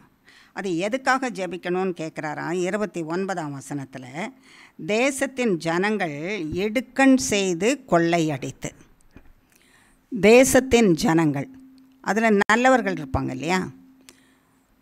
அவங்களுக்கு தானே வந்து அவங்களுக்கு தானே தீமை செய்வாங்க. அவங்க நல்லா இருக்கக்கூடாதுன்னு நினைக்கிறத தேவனுடைய பிள்ளைகளுக்கு தானே நல்லா இருக்கக்கூடாது. தப்பு செய்யாதவங்களுக்கு, வம்புக்கு போகாதவங்களுக்கு, வேதனைக்குள்ளே நாங்களும் பங்கு எடுக்கிறோம்னு சொல்லாதவர்களுக்கு, அப்படி நலமான கிரியைகளை செய்கிறவர்களுக்கு விரோதமாக தான் மனுஷர் என்ன செய்கிறாங்களா? இடுக்கண் செய்கிறாங்க. இடுக்கண்னா பிரச்சனை, வாழ விடாதபடிக்கு பிரச்சனை செய்வாங்களாம். அவங்களே என்ன பண்ண, அவங்க கொடுக்குற தொல்லையில் வார்த்தையினாலே தொல்லை, செய்கையினாலே தொல்லை, நடக்கையினாலே தொல்லை, அவங்களுக்கு தெரிஞ்சவங்கள வச்சு தொல்லை. இவங்களால் பண்ண முடியலன்னா அவங்களுக்கு தெரிஞ்சவங்கள வச்சு தொல்லை. அவங்களுக்கு மேலே இன்னும் கொஞ்சம் பலசாலிகள் இருந்தால் அவங்கள வச்சு தொல்லை. அவங்களுக்கும் மேலே அதிகாரத்தில் இருக்கிறவங்க யாராவது இருந்தால் அவங்கள வச்சு தொல்லை. அதான் இடுக்கண். நிம்மதியாக இருக்க விடாதபடிக்கு மனுஷருடைய மன நிம்மதியை கெடுக்கிறவர்கள். உங்கள் மனசு, என் மனசு நிம்மதியெல்லாம் கெடுக்கிறவங்க இருக்காங்கல்ல? அப்படி இல்லாத இருக்கிறவங்க யாராவது இருக்கிறாங்க நம்மன்னு சொல்ல முடியுமா? நம்ம நிம்மதியை கெடுக்கிறவங்க இருக்கிறாங்க, நம்ம சந்தோஷத்தை கெடுக்கிறவங்க இருக்கிறாங்க, நம்முடைய வேதனையை அதிகப்படுத்துகிறவங்க இருக்கிறாங்க, வியாதியை உண்டு பண்ணுறவங்க இருக்கிறாங்க, பணத்தை பறித்து கொள்கிறவங்க இருக்கிறாங்க, பறித்து கொண்டதை திருப்பி கொடுக்காதவங்க இருக்கிறாங்க, நல்லா வந்துடக்கூடாதுன்னு தடை செய்கிறவங்க இருக்கிறாங்க, நன்மை செய்கிறவங்கள நன்மை செய்யக்கூடாதபடிக்கு தடை செய்கிறவங்க இருக்கிறாங்க. இப்படிப்பட்டவர்கள் தான் யார்? இடுக்கண் செய்கிறவர்கள். அவருடைய பிள்ளைகளுக்கு இடுக்கண் செய்து கொள்ளை அடித்து சிறுமியும் எளிமையுமானவனை ஒடுக்கி. இடுக்கண் செய்கிறது ஒன்று, கொள்ளை அடித்து இருக்கிறதையெல்லாம் பறித்து கொள்ள வேண்டியதுதான். சாதாரணமாக நம்ம கையகலம் இருக்குது, இதை வந்து நம்ம என்ன செய்கிறோம்? இதுதான் இருக்குது, நான் உங்கள்கிட்ட வாங்கினதை கொடுக்குறேன்னு கொடுக்கும்போது ஒருத்தர் தட்டிட்டாங்கன்னா அதெல்லாம் என்ன ஆகிடும்? கீழே ஒரே இடத்துலையே போகும், செதறி போகும். எத்தனையோ இடத்துல போய் செதறி போய் நம்ம கைக்கு கூட கிடைக்காதபடிக்கு அது மறைந்தும் போயிடும். மனுஷன் நடந்து போவான், அதை மிதிச்சும் போட்டுட்டு போயிடுவான். இப்போ அத்தனை பேருக்கும் செதஞ்சி போனதை நம்ம திரும்பவும் சேர்த்து எடுத்து கொடுக்கணுன்னா இந்த ஒரு கைப்பிடியே கஷ்டம். அதில் செதறி போனதையும் சேர்த்து எடுத்து கொடுக்கணும் நம்மனா இன்னொரு second time, third time, fourth time நம்ம அதை என்ன பண்ணிகிட்ருக்கணும்? சேகரிக்கணும். அதை சேகரிக்கிறதுக்கு எவ்வளோ கஷ்டம், எவ்வளோ வேலை. அதுக்குரிய கூலி, அதுக்குரிய சம்பாத்தியம் இதெல்லாம் கையில் கிடைச்சாதானே.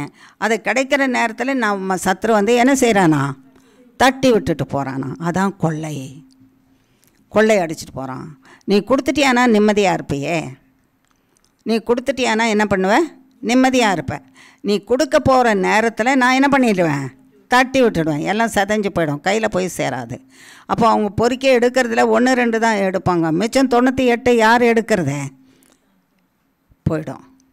திரும்ப இந்த 98 நாம் என்ன செய்ய வேண்டியது இருக்கோம், காலதாமதத்தோடு சேர்த்து தேடி எடுக்கணும், சம்பாதிக்கணும். அது சம்பாதிக்கிறதுக்கு எவ்வளோ உழைப்பு, எவ்வளோ காலம், எவ்வளவு பிரயாசம், எவ்வளோ மன நிம்மதி இல்லாத வேதனை, எவ்வளவு கண்ணீர், கவலை, பயம், திகில். எப்போ இதை சம்பாதிப்போன்னு தெரியலையே. சத்ருவை பார்த்துட்டே இருக்கிறாராம் கர்த்தர். அந்த சத்ருவை பார்த்துட்டுருக்கிறான். இதுக்கு தான் ஜெபம் பண்ணுன்னு கர்த்தர் சொல்கிறாரு. உன் கையில் இருந்து நீ கொடுக்கறத கொடுக்கக்கூடாதபடிக்கு, கையில் வாங்காதபடிக்கும் கொடுக்கக்கூடாதபடிக்கும் தட்டி விடுறவன் யார், சாத்தான். அவனை தான் நீ அழிக்கணும். 24 மணி நேரமும் நிம்மதி இல்லைன்னு சொல்லிட்டு உட்காராதபடிக்கு 24 மணி நேரமும் என்னுடையதை சாத்தான் தட்டி பறிக்கிறதையும் வீணாக்குகிறதையும் செய்கிற வேலையும் அவன் கிரியையும் இயேசு கிறிஸ்துவின் நாமத்தினால நாசமாவானாக. இயேசு கிறிஸ்துவின் நாமத்தினால நாசமாவானாக. இயேசு கிறிஸ்துவின் நாமத்தினால நாசமாவானாக. இதை சொல்லிகிட்டே இருக்க அவன் கிட்ட வர முடியாது. வேலி திறப்பு இல்லை அவன் கிட்ட வர்றதுக்கு. இதை தினந்தோறும் ஒவ்வொரு நாளும் நம்ம மணிக்கணக்கில் சொல்லிகிட்டே இருந்தோமானா அவன் நெருங்கி வர முடியாது. நம்ம கையில் வச்சுருக்கிறத கொடுக்கும்போது கூட அவன் நெருங்கி வர முடியாது.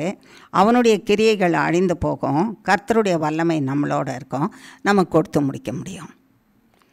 பிரச்சனை நீங்கி போயிடும்.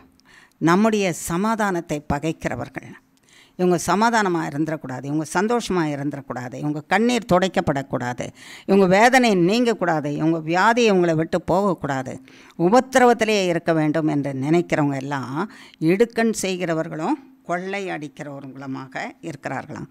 அதில் சிறுமையானவனையும் எளிமையானவனும். அவங்களுக்கு நல்லா தெரியும் சிறுமை என்ன தெரியுமா, சிறுமையும் எளிமையும். அவங்க அடிக்கிற மாதிரி நம்ம போய் அடிக்கலாம், வரையாக பார்க்கலான்னு சாலியை மடித்து கட்டிட்டு போகலாம். நீ உனக்கு தான் சண்டை போட தெரியுமா, எனக்கு கூட தான் தெரியும், வா போகலாம். நிறைய பேரை அந்த இதில் டிவி நியூஸில் பார்த்துட்டேன். பேசிக்கிட்டே இருப்பாங்க, திடீர்னு கோவம் தானே உடனே எல்லாம் முதல்ல எதை தான் மடித்து கட்டுவாங்க, வேட்டியை மடித்து கட்டிகிட்டு இருப்பாங்க. லேடிஸாக இருந்தால் என்ன பண்ணுறாங்க, உடைய மடித்து கட்டுறாங்க. சட்டையாக இருந்தால் வாடா பார்க்கலான்னுட்டு இழுத்து விட்டுக்கிறாங்க. என்னென்னா அவ்வளோ ஜாக்கிரதையாக, இதுதான் அவங்களுக்கு ஆயுதம், அவங்களுடைய ஆயுதம். வான்னு அடுத்தது மண்டையை உடைய தூக்கு போடு இருக்கிற சேருக்கு என்ன அடிக்கிறதுக்கு முந்தி பயமுறுத்துறாங்களா. பயம் முதல்ல வந்துடுவேன் பாரு, என்ன செய்வேன் பாருன்னு, பல்ல உடைப்பேன் பாரு, அது ஒரு பயமுறுத்து, அதுவும் உண்மை தான். அதுக்கப்புறம் ஒன்றும் கிடைக்கலன்னா சேரே, அங்கே இருக்கிறது சேரு டேபிள், இப்படி மைக் இருந்தால் மைக்கு, ஸ்பீக்கர் இருந்தால் ஸ்பீக்கர், எது கிடைக்குதோ தூக்கி போட்டு உடைக்கிறாங்க. அப்படி தானே சிறுமையும் எளிமையுமானவர்களுக்கு. பலசாலிகள் அப்படி செய்கிறாங்க. இப்போ நம்ம அவங்க மத்தியில் இருக்கிறோன்னு வச்சுங்க. நம்ம எல்லோரும் இப்போ இங்கே இருக்கிற அத்தனை பேரும் அப்படி ஒரு கூட்டத்தின் மத்தியில் இருக்கிறோம். நம்ம என்ன நாமும் சட்டையை மடித்து கட்டிக்குவோமா, வேட்டியை மடித்து கட்டிக்குவோமா, இல்லை பேண்ட்டு தான் போட்டிருக்கோம் நாங்கள் அதனால் வேட்டி இல்லைன்னு சொல்கிறீங்களா? பேண்ட் போட்டிருந்தாலும் பேண்ட்டையும் தூக்கி விட்டுக்கலாம்ல மடித்து, விடலாமா வேண்டாமா? சூப்பர், ஓடிடுவோம். அவங்க என்ன செய்வாங்களா, ஓடிடுவாங்க. Very good. இப்போ சிலர் நம்ம அவங்களோட சேர்ந்துக்கிட்டோம், படவையை வரைஞ்சி கட்டிக்குவோமா, துப்பட்டா போட்டிருந்தா இழுத்து முடித்து கட்டிக்குவோமா, என்ன செய்வோம் நம்ம? அவங்க சொல்கிறது வந்து ஓடிடுவோம். ரைட்டு, கதவு திறந்துருந்தா தானே ஓட முடியும், கதவு பூட்டி இருந்தா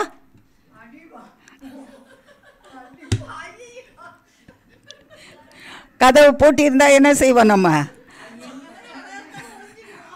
தேவனுடைய பிள்ளைகளாச்சே நம்ம என்ன செய்வோம்? அவங்களோட சேர்ந்துட்டு நாம் சேரை தூக்கி போடுவோமா?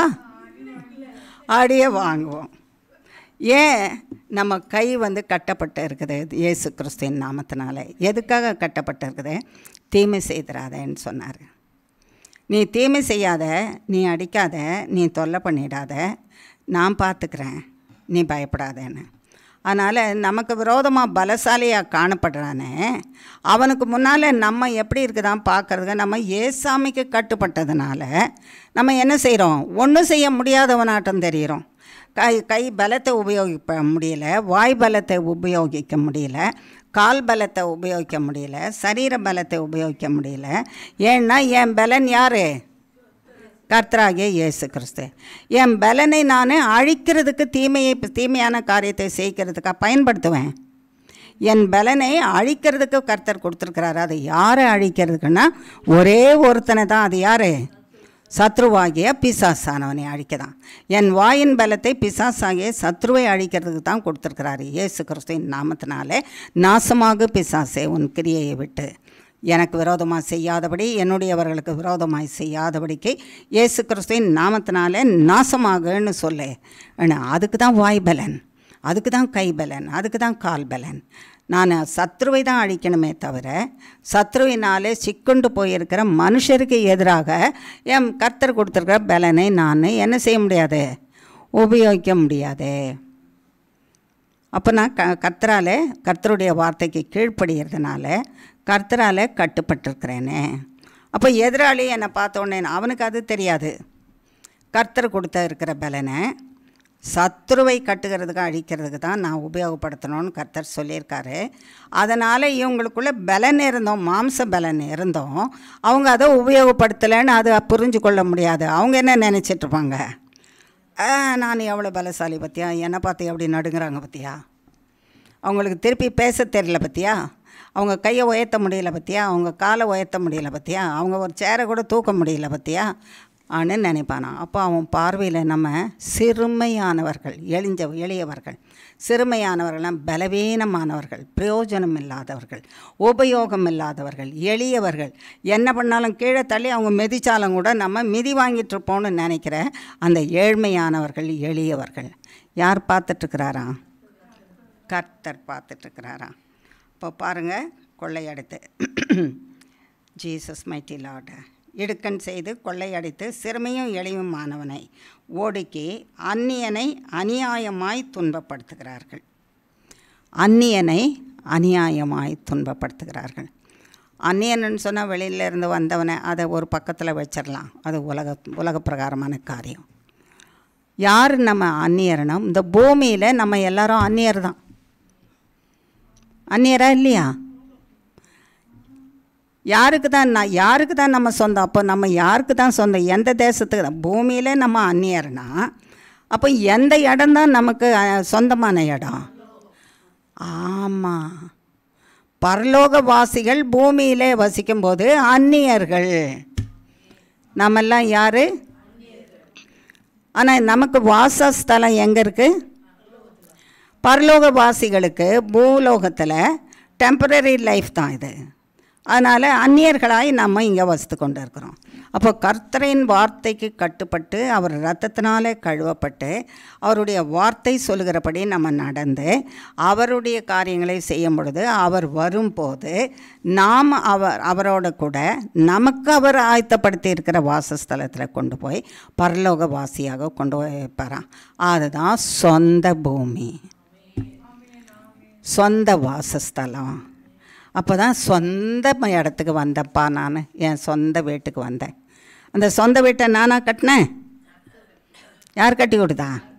ஆமாம், நமக்கு பரலோகத்தில் அவர் வாசஸ்தலத்தை கட்டுறாருன்னு தெரியும்ல? தெரியுமா? தெரியாதா? மறந்துட்டிங்களா? ஞாபகம் வச்சுருக்கீங்கல்ல? ஆமாம், நான் திரும்பி வருவேன். நான் போயிருக்கிறது உங்களுக்காக ஒரு இடத்த ஆயத்தம் பண்ணுவேன். நான் திரும்பி வருவேன், உங்களை என்னோட சேர்த்து கொள்வேன், கொண்டு போவேன். கையினாலே கட்டப்படாத தேவனுடைய மகத்துவத்தினாலே கட்டப்படுகிற வாசஸ்தலம் தான் நிரந்தரமான வாசஸ்தலம். ஆகையினால பூமியில் இருக்கும் பொழுதெல்லாம் நம்ம அந்நியர்கள்னு தான் சொல்லணுமா. அந்நியர்கள் முற்பிதாக்கள் கூட ஆபிரகாம், ஈசாக்கு, யாக்கோபு இவங்கெல்லாம் அவங்கள தன்னை எப்படி சொல்லிக்கொண்டோம்? பூமியில் நாங்கள் அந்நியர்களாக இருக்கிறோம், பரதேசிகள். அந்த பரதேசிகளில் ரெண்டு உண்டு. ஒரு சாதாரண பொதுவான அர்த்தம் என்னென்னா, பரதேசின்னா எதுவுமே தேசம் இல்லாதவன், ஊர் சொந்த ஊர் மக்கள் மனுஷர் யாரும் இல்லாதவன் இவன் அப்படின்னு சொல்கிறது ஒன்று. அடுத்தது பரலோகம், பரத்துக்கு தேசம். நாங்கள் அந்த பரத்தில் இருக்கிற வாசிகள், பரலோகத்தில் இருக்கிற வாசிகள், பரதேசிகள். நாங்கள் பரதேசிகள்னு தான் அவங்கள சொல்லிக்கிட்டாங்க. இவ்வளோ பெரிய பூமியை கர்த்தராகிய தேவன் அவர்களுக்கு வாக்குத்தத்தம் பண்ணி கானான் தேசத்தை அவர்களுக்கு கொடுத்த போது கூட நாங்கள் பரதேசிகள்னு தான் சொன்னாங்க. பூமியிலே நாங்கள் பரதேசிகளாக வாழ்ந்து கொண்டிருக்கிறோம்.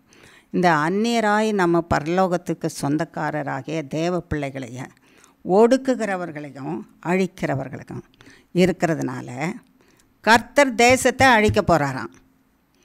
இப்படி நமக்கு தீமை செய்கிறவர்களை அழிக்க போகிறாராம். அப்படி கர்த்தரை அழிக்க வந்தாருன்னா நாமும் இந்த உலகத்தில் தானே வாழ்ந்துட்டுருக்கோம், ஆமாவா இல்லையா? அப்போ அவர் அழிக்கும் போது நாமும் சேர்ந்து அழிச்சிட்டா என்ன பண்ண? அதுக்கு தான் திறப்பிலே நில்லுன்னு சொல்கிறாரு. நீ ஜெபம் பண்ணிகிட்டு இருந்தியானா, நீ உன்னை அழிக்கிறதுக்கு முந்தைய நான் என்ன செய்வேன், என் தேவ தூதனை அனுப்புவேன். அனுப்பி தேவனுடையவர்கள் பேரில் எல்லாம் முத்திரை போடுன்னு சொல்வேன். அப்போ நான் வந்து அனுப்பும்போது அந்த தேவ தூதர்கள் அப்படியே நடந்து வருவாங்க, உலகம் முழுசும் நடந்து வருவாங்க, வீடு வீடாக வருவாங்க, வாசல் கடைத்தருவு எல்லா இடத்துலையும் வருவாங்க. எங்கே யார் இப்படி இந்த திறப்பில் நின்று ஜெபம் பண்ணிகிட்ருக்காங்களோ அவங்க நெற்றியில் என்ன பண்ணிட்டு போவாங்களாம், சிலுவை அடையாளம் போட்டு போயிடுவாங்களாம், முத்திரை.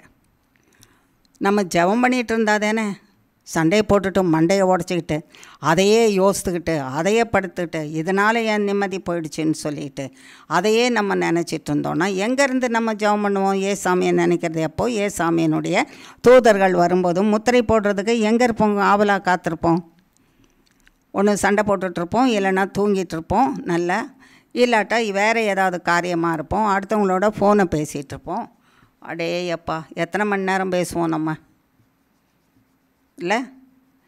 கர்த்தருக்குரிய காரியம் பேசுகிறோம், அது வித்தியாசம். ரட்சிப்புக்குரிய காரியம், நன்மையான காரியத்தை பேசுகிறோம். நீ போனியா வந்தியா, என்ன கலர் புடவை வாங்கின, அந்த பார்டர் என்ன இருக்குது, அதுக்கு என்ன டிசைன் போட்டிருக்காங்க, தலையை சீவனியா, இன்றைக்கி என்ன சாப்பிட்ட, இந்த கதையை பேசுகிறதுக்கு எத்தனை பேர் இருக்காங்கல்ல உலகத்தில்? இருக்காங்களா இல்லையா? அது இல்லாமல் படத்தை பார்க்குறவங்க எத்தனை பேர் இருக்காங்க செல்லில்?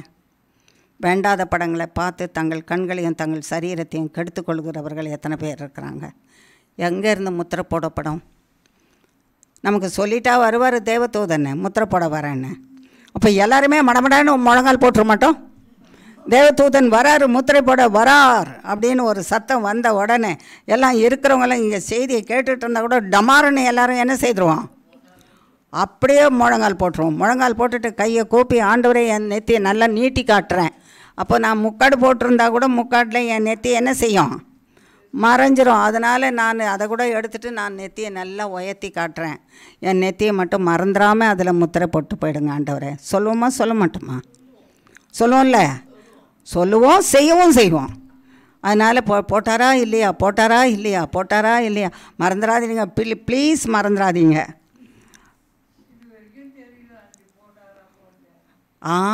அதுக்காக தான் தினந்தோறும் உயிர் இருக்கிற வரைக்கும் அப்படியே ஜெபம் பண்ணிகிட்ருக்கணும்.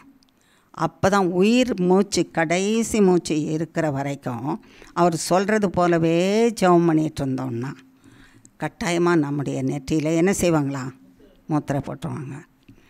கொஞ்சம் பணக்காராக இருந்தால் என்ன பண்ணுவாங்க, ஏதாவது அந்த தேவதூதன் வர்றது தெரிஞ்சிருச்சுன்னு வச்சுங்க, அடியில் ஏதாவது ஒரு 15 லட்சம் இல்லை 1 கோடி அப்படி கொடுக்குறேன், தேவதூதனே தெரியாத இதை வாங்கி அப்படி பாக்கெட்டில் போட்டு என் நெத்தியில் என்ன போட்டு போயிடுங்க?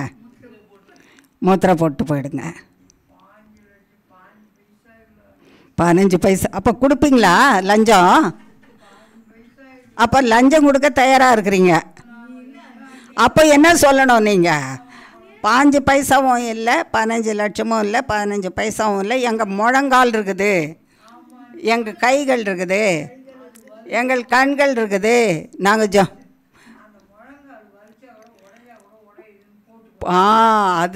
அதுதான் எதிர்பார்க்குறாரு கர்த்தர்.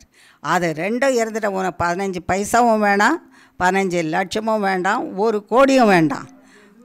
முழங்கால் இருக்குதா, கைகள் இருக்கா, வாய் வார்த்தை இருக்குதா, நாவு இருக்கா, கண்கள் இருக்கா, சிந்தை இருக்கா, இதுதான் கர்த்தருக்கு தேவை. இதுதான் எனக்கு தேவை, இது தேவையில்லை. அதனால தான் தேவதூதர்களை காசு கொடுத்து எங்கேயாவது பிரைப் பண்ணி வந்து ஏமாற்றிடுவாங்கன்னு தான் கண்ணுக்கே தெரிய மாட்டாங்களாம். அவர் கண்ணுக்கு தெரிஞ்ச கட்டாயமாக எல்லாரும் அவன் 1 கோடி தான் கொடுத்துருக்கான், நான் 10 கோடி கொடுக்குறேன் எனக்கு போடுன்னு கேட்குறதுக்கு ஆள் வச்சுருப்பாங்கல்ல 10 கோடி இருக்கும். சிலர் 100 கோடி கூட வச்சுருப்பாங்க. கண்ணுக்கு தெரிஞ்ச நான் பாரு அவன் தான் அவன் அவ்வளோதான், அவன் வந்து தேராதவன், அவன் 10 தான் கொடுப்பான், இல்லைனா 100 தான் கொடுப்பான். நான் பாரு 1,00,000 கோடி கொடுக்குறேன், எனக்கு போட்டு போய்டு, விட்டு போயிடாத. சூப்பர். இது ஸ்தோத்திரம் ஆண்டவரே, ஸ்தோத்திரம் ஆண்டவரே, ஸ்தோத்திரம். ஆகையினால தான் தேவ தூதனே யார் கண்ணுக்கு படலை, மனுஷர் கண்களுக்கு படாத வச்சுட்டாரு கர்த்தர். நல்ல தேவன் இல்லை, எதை செய்தாலும் அவர் என்ன செய்வார், நேர்த்தியாக நமக்கு நன்மையானதை தான் செய்வார். ஆகையினால ஜெபிங்க. ஜெபிக்கிறது இப்போ அந்த தப்பு செய்தவங்களுக்காக தான் ஜெபிக்க சொல்கிறாரு. நீங்களும் அந்த தேசத்தோடு சேர்ந்து அழிந்து போகாதபடிக்கு நீங்கள் காக்கப்படுகிறதற்கு ஜெபித்து கொண்டிருங்க. நான் வரும்போது இந்த ஜெபிக்கிறவர்களாக உங்களை பார்க்கட்டும். என் தேவதூதனை அனுப்பும்போது, தேவதூதன் வரும்போது நீங்கள் ஜெபிக்கிறவர்களாக இருந்தால் உங்களுக்கு நெற்றியில் என்ன போட்டுருவாங்க, முத்திரை போட்டுருவாங்க. நீங்கள் வாழ்ந்து வளம் பெற முடியும். அந்த வாழ்வு தான் உங்களுக்கு சீர் பொருந்தின நல்ல வாழ்வு. அந்த நல்ல வாழ்வு நான் கொடுக்கறதுக்காக தான் உங்களுக்கு சொல்கிறேன். எனக்கு கர்த்தர் சொன்னாராம். 30வது வசனம் பாருங்கள். நான் தேசத்தை அழிக்காதபடிக்கு திறப்பிலே நிற்கவும் சுவரை அடைக்கவும் தக்கதாக ஒரு மனுஷனை தேடினேன், ஒருவனையும் காணலை. 31ஆம் வசனம் பாருங்கள். ஆகையால் நான் அவர்கள் மேல் என் கோபத்தை ஊற்றி என் மூர்க்கத்தின் அக்கினியினால் அவர்களை நிர்மூலமாக்கி அவர்களுடைய வழியின் பலனை அவர்கள் தலையின் மேல் சுமர பண்ணுவேன் என்று கர்த்தராகிய ஆண்டவர் சொல்லுகிறார்.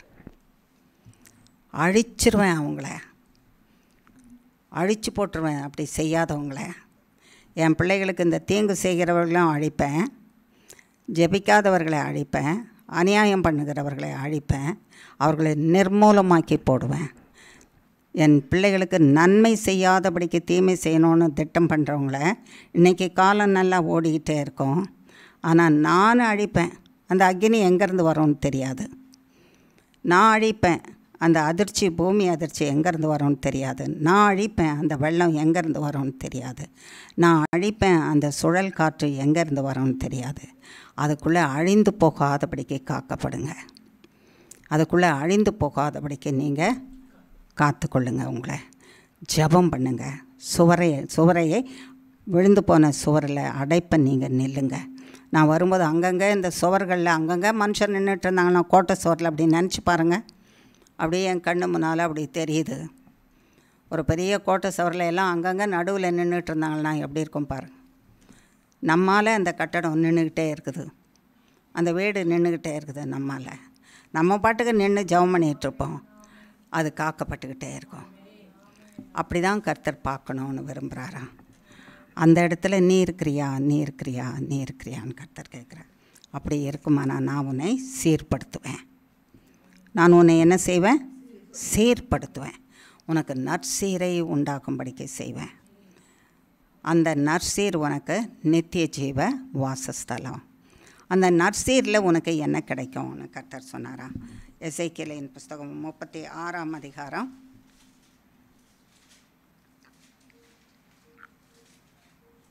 34 37 வரைக்கும். பாழாக்கப்பட்ட தேசம் கடந்து போகிற யாவருடைய பார்வைக்கும் பாழாய் கிடந்ததற்கு பதிலாக பயிரிடப்படும். பாழாய் கிடந்த தேசம் இதுவரைக்கும் நஷ்டமும் கஷ்டமும் உபத்திரவத்திலையும் வேதனையிலும் ஒன்றுமில்லாத நிர்மூலமாக்கப்பட்டு போன ஒரு தேசமாக இருந்த போதிலும் அதை நான் சீர்படுத்துவேன்னு சொன்னவர் பயிரிட்டு வைப்பாராம். அது ஏதேன் தோட்டத்தை போல இருக்குமா. பாழாய் கிடந்த இத்தேசம் ஏதேன் தோட்டத்தை போல ஆயிற்று என்றும் அவாந்திரமும் பாழும் நிர்மூலமான பட்டணங்களை அரணிப்பானவைகளும் குடியேற்றப்பட்டவைகளுமாய் இருக்கிறது என்று சொல்லுவார்கள். நேர்த்தியான வாழ்வை கர்த்தராகிய தேவன் நமக்கு கொடுக்க விரும்புகிறாராம். 36ஆம் வசனம் பாருங்கள். கர்த்தராகிய நான் நிர்மூலமானவைகளை கட்டுகிறேன். இதுதான் கர்த்தர் நமக்கு ஒவ்வொரு வாரமும் சொல்லிக்கொண்டே வரார். கர்த்தராகிய நான் என்ன செய்கிறேன்? நிர்மூலமானவைகளை கட்டுகிறேன் என்றும் பாழானதை பயிர் நிலமாக்குகிறேன் என்றும் அப்பொழுது உங்களை சுற்றிலும் உள்ள மீதியான ஜாதிகள் அறிந்து கொள்வார்கள். கர்த்தராகிய நான் இதை சொன்னேன், இதை செய்வேன். நான் பாழானதை நான் என்ன செய்வேன்? பயிர் நிலமாக்குவேன். நான் நிர்மூலமாக்கப்பட்டு போனதை நான் திரும்ப கட்டுவேன், அதை நிலை நிறுத்துவேன், ஏதேன் தோட்டத்தை போல மாற்றுவேன். நான் கூடவே இருக்கிறேன். ஆகையினால தான் நான் உங்களை சீர்படுத்துகிற தேவனாக இருக்கிறேன். 37ஆம் வசனம் பாருங்கள். திரும்ப இந்த இடத்துல அதை தான் நம்ம பார்க்கலாம்.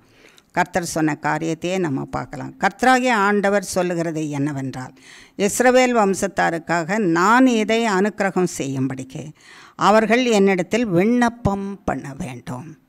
இந்த நன்மையான காரியங்களை நான் உனக்கு செய்கிறதற்கு கொள்ளையடித்தவர்கள், உனக்கு விரோதமாக இருந்தவர்கள், உன்னை சிறுமைப்பட்டவர்கள் என்றும் ஏழை எளிமையானவன் என்றும் உன்னை தண்டிக்கிறவன், இப்படிப்பட்ட எல்லாரையும் நான் தண்டிக்க வேண்டுமானால் கர்த்தராகிய நான் இதை செய்யணும். உன்னை மீட்டுக்கொள்ளணுன்னா நீ ஜெபம் பண்ணணும். நீ என்ன பண்ணணும்? வெறும் ஜெபம்னா அப்படி பண்ணிவிட்டு ஆண்டவரே ஸ்தோத்திரம் ஆத்திரம் எங்களுக்கு அவசரமாக இருக்குது இந்த 4 வார்த்தையை சொல்கிறேன்ட்டு போயிடலாம். விண்ணப்பம்னா மணிக்கணக்கில் கர்த்தரிடத்தில் அவர் செய்த காரியங்களை சொல்லி சொல்லி அவரை மேன்மைப்படுத்தி சொல்லி அவரை துதித்து நீர் இதை செய்ய வல்லமை உள்ளவர், இதை நீர் எங்களுக்கு செய்வீராகன்னு சொல்லணுமா? அதுதான் விண்ணப்பம் பண்ண வேண்டும் என்று கர்த்தராகிய தேவன் சொன்னாரா? அப்படியானால் நம்மை சீர்படுத்துவது கர்த்தருடைய உள்ளத்தில் இருக்கிறது. நம்ம சீர்கெட்டு போன நிலைமையில் இருந்தாலும் குறைவில் இருந்தாலும் அந்த சீர்படுத்தி அந்த குறைவை நிறைவாக்கி நம்ம வாழும்படி செய்கிற எண்ணம் யாருக்குள்ளே இருக்குது? கர்த்தருக்குள்ளே இருக்குது. அந்த எண்ணம் எனக்குள்ளே இருக்குது. அதனால் அந்த வார்த்தையை நான் சொன்னேன், நான் கட்டாயமாக செய்வேன். நான் சொன்னேன், நான் செய்வேன். நான் சொல்லுவேன் சில காரியம், ஆனால் என்னால் செய்ய முடியாது. நிறைய காரியம் நம்ம கூட சொல்லுவோம்ல, நான் செய்யணும்னு நினச்சேன், ஆனால் என்னால் என்ன செய்ய முடியல. ஆனால் கர்த்தர் சொன்னாரா, நான் சொல்லுவேன், நான் செய்வேன். நான் சொன்னதை செய்வேன். என்ன செய்வேன்? சீர்கெட்டு போன உன்னுடைய வாழ்வை நான் சீர்படுத்துவேன். சீர்கெட்டு போன வாழ்வை நான் உனக்கு என்ன செய்வேன்? சீர்படுத்துவேன் என்று கர்த்தர் சொன்னாரா? அப்போ அந்த நல்ல தேவன் நம்மோட கூட இருக்காரா இல்லையா? ஆமாம். சரி, அந்த நல்ல தேவன் என்ன செய்கிறாரா நமக்கு? நான் உங்கள் ஆக்கினைகளையெல்லாம் அகற்றி போட்டு உங்கள் சத்துருக்களையெல்லாம் உங்களை விட்டு விலக்கினேன். கர்த்தராகிய தேவன் உங்கள் ஆக்கினைகளை எல்லாம் அகற்றி உங்கள் சத்துருக்களை விலக்கி போடுவேன். கர்த்தர் விலக்கினார். இஸ்ரவேலின் ராஜாவாகிய கர்த்தர் உன் நடுவில் இருக்கிறார். இனி தீங்கை காணாதிருப்பாய். நம்ம வசனம் சொல்கிறோம்ல, ஒவ்வொரு முறையும் இந்த தலை மேலேயும் நெஞ்சு மேலேயும் கை வச்சு சொல்கிறோம். நம்ம வாசஸ்தலத்தின் நடுவில் இருக்கார். நம்ம இப்போ கூடி இருக்கிற இடத்துல இருக்கிறாரு. நம்ம வசனம் சொல்லும்போது எல்லாம் சொல்லி கர்த்தராகிய இயேசு கிறிஸ்து எனக்கு அதிகாரம் கொடுத்துருக்கிறாருன்னு சொல்கிறோம். கர்த்தராகிய இயேசு கிறிஸ்து, அவருக்கு நம்ம தான் ஆலயம். அப்போ இது ஆலயம் வெளியே தெரியுது. ஆலயத்தில் இருக்கிற ஆண்டவர் எங்கே இருப்பார்? உள்ளுக்குள்ளே இருப்பார். அப்போ நமக்குள்ளே யார் இருக்கா? கர்த்தர் இருக்கிறாரு. அப்போ இஸ்ரவேலின் ராஜாவாகிய தேவன் கர்த்தர் நம் நடுவில் இருக்கிறார், நமக்குள்ளே வாசமாக இருக்கார். அதனால் இனி தீங்கை காணாதிருப்பாய். எவ்வளோ நல்ல காரியம் இல்லை? அம்மாவா இல்லையா? அவரை விட்டு போயிடலாமா? ஜெபம் வேணாம் ஜெபம் கஷ்டம் என்ன, அவனுக்கு என்ன, அவன் பாட்டுக்கு தப்பு பண்ணுவான், நான் பாட்டுக்கு ஜெபம் பண்ணிகிட்டு இருக்கணுமா? சொல்லம்மா? சொல்லக்கூடாது. விடுதலை ஆகிற வரைக்கும் என்ன செய்யணும்? ஜெபிக்கணும். தூங்காமன்னா இரவில் கூட தூங்கக்கூடாதுன்னு நினச்சிக்காதீங்க. ஜெபத்துக்கு வந்து உட்கார்ந்த உடனே என்ன வரும்? அது வரைக்கும் தூக்கமே வராது யாருக்குமே. நிறைய பேர் கம்ப்ளைண்ட் பண்ணுவாங்க, ஆண்டி ஜெபம் பண்ணணும், எனக்கு ஜெபம் பண்ணணும். எதுக்குமா ஜெபம் பண்ணணும்? நான் ஜெபிக்கும் போதும் தூங்கக்கூடாது, பைபிள் வாசிக்கும் போதும் தூங்கக்கூடாது. பைபிள் திறந்து வச்சோன்னே ஒரு வார்த்தை தான் படிச்சிருப்பேன், அப்போவே தூங்கிட்டுருப்பேன் ஆண்டி. ஜெபம் பண்ணுறதுக்கு ஆண்டவரே ஸ்தோத்திரம்னு சொல்லியிருப்பேன், அப்புறம் என்னாச்சுன்னே தெரியாது. நான் முட்டி போட்டது தான் தெரியும், முழங்கால் தான் தெரியும். கடைசியில் பார்த்தா தரையில் படுத்துட்டு கிடப்பேன், எப்படி விழுந்து கிடக்கிறேன்னே தெரியல. கர்த்தர் தான் என்னை தள்ளிட்டாரா? இவங்க தூங்கி விழுந்துருவாங்க, ஆனால் யார் தள்ளிடுவாரா? கர்த்தர் தள்ளுறவரா? என்ன தப்பு மனுஷன் செய்கிறானோ அதை யார் மேலே போட்டுடணும்? கர்த்தர் மேலே போட்டோன்னா நமக்கு நிம்மதி.